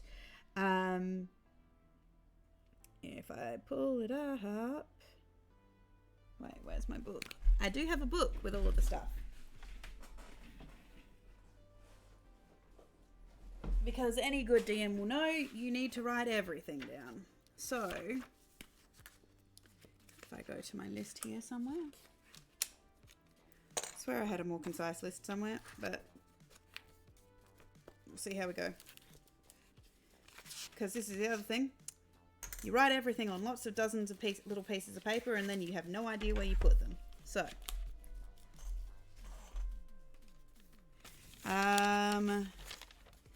so we ended up picking, I ended up picking Nyogtha, the thing that should not be, Basatan, the Master of Crabs, Biatus, the Barkley Toad, Volgnagath, the Prophet, Istisha, Golothes, Ygolanak, Yegha, the Faceless One, Zendarak, the Fiery Messenger of the Apocalypse, Lethalia, the Forest Goddess. Then we went with something a little bit out there a little bit, which are the Maids of the Seventh of the Apocalypse. So there are the 7 deadly sins, basically. We have Urith, the Oldest Dreamer, Yikthol, the Goat God, the Green God, Svatklip, the Fallen Wisdom, Zotli, the Black Kraken of Atlantis, Zerdneth, the Dream, which I'm going with the Dreaming Dark, which is tied in with the Quarry for that. Digra, the Stone Thing, Ithka, the Wind Walker, Cthugha, the Living Flame, Illa, the Master of the Seas, and of course Nalatep. I do think I moved a few of those around, that I ended up getting rid of some. I think I have put Pandorum in.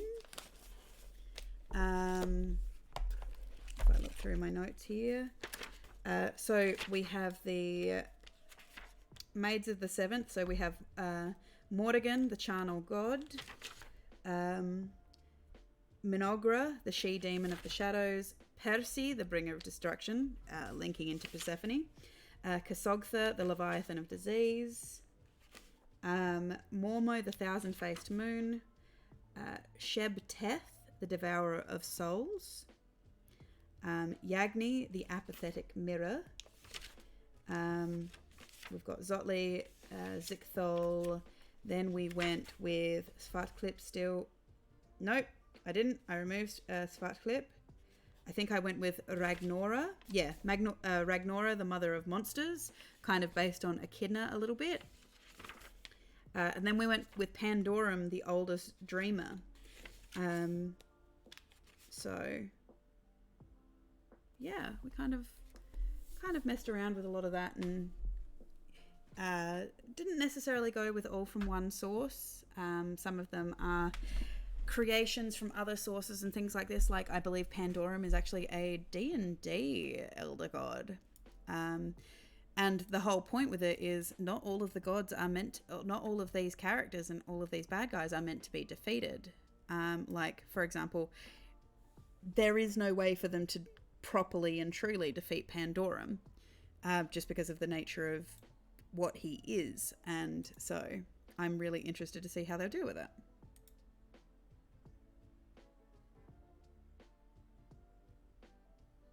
Of course they did. Usually sounds the way.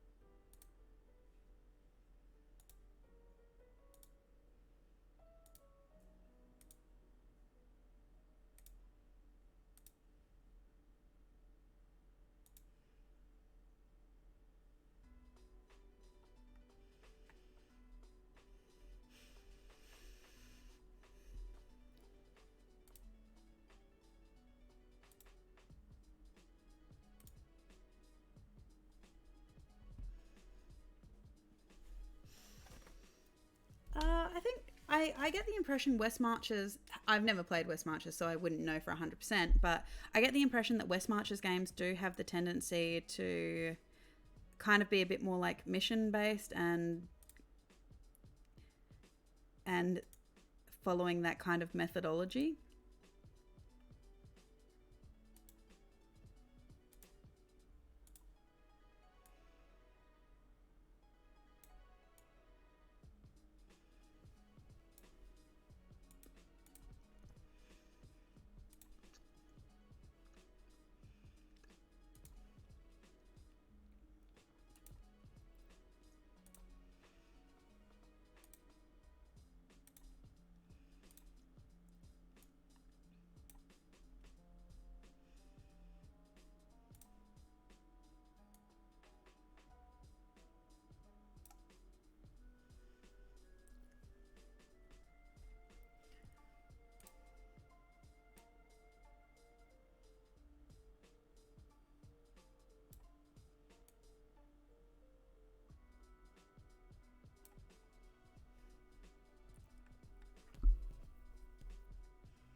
Yeah.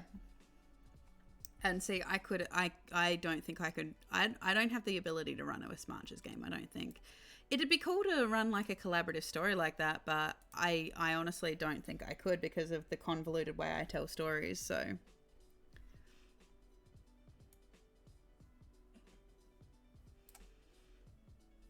It ends up becoming a little bit too convoluted to try and like bring all those ideas into fruition.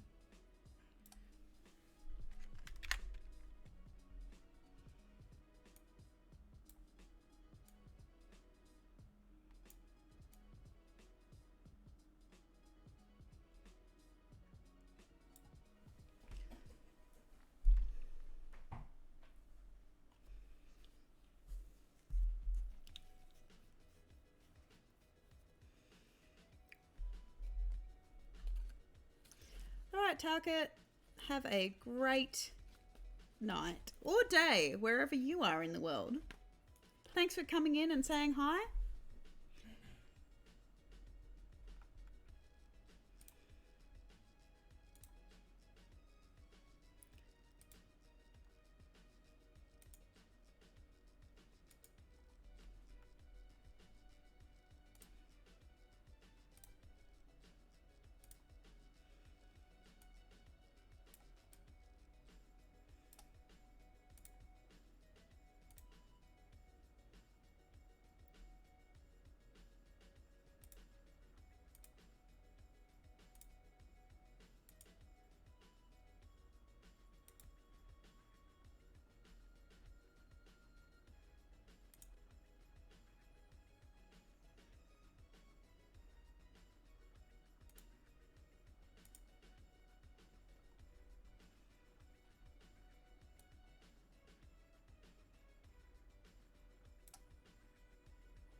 Yeah, actually, funnily enough, a lot of the games that I'm currently running are a lot like that. The druid earlier, he is actually in the process of taking the time to forage properly and make a lot of potions and have a lot of tools and stuff at his availability to essentially do the things that he would like to do within the world. Which, I mean, in terms of the actual party makeup, it's a Circle of the Land druid, I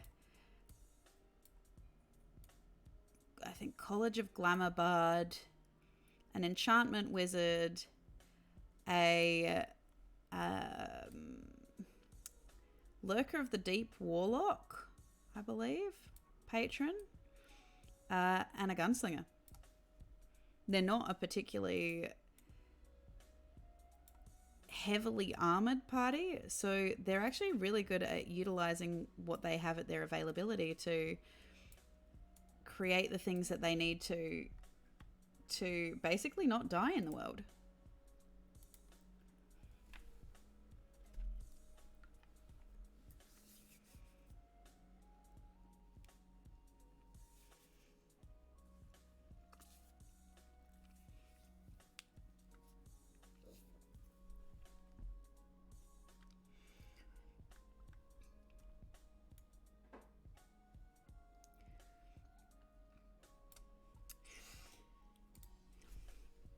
And unfortunately, I don't think I'm going to get time to finish this tonight. However, instead of doing part 3, because it is almost finished, I will probably finish it in my own time and post it up on Twitter for those of who that would like to see it finished.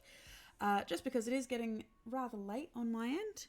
So, thank you everyone who has come to watch, everyone who has followed, everybody who has hosted my channel and boosted it. Thank you for coming in and watching. It has been great talking to you. I always love hearing all of your stories. It is currently almost 1 a.m. for me, so that is why I'm definitely wrapping up, because sleep is important. So yeah, I will get this finished up most likely tomorrow, posted up on the Twitter. As I said, my Twitter handle is Booberry Meadows. And yeah, so I am Boo Meadow. This is Starrywick, and may all your D&D be wonderful. Bye.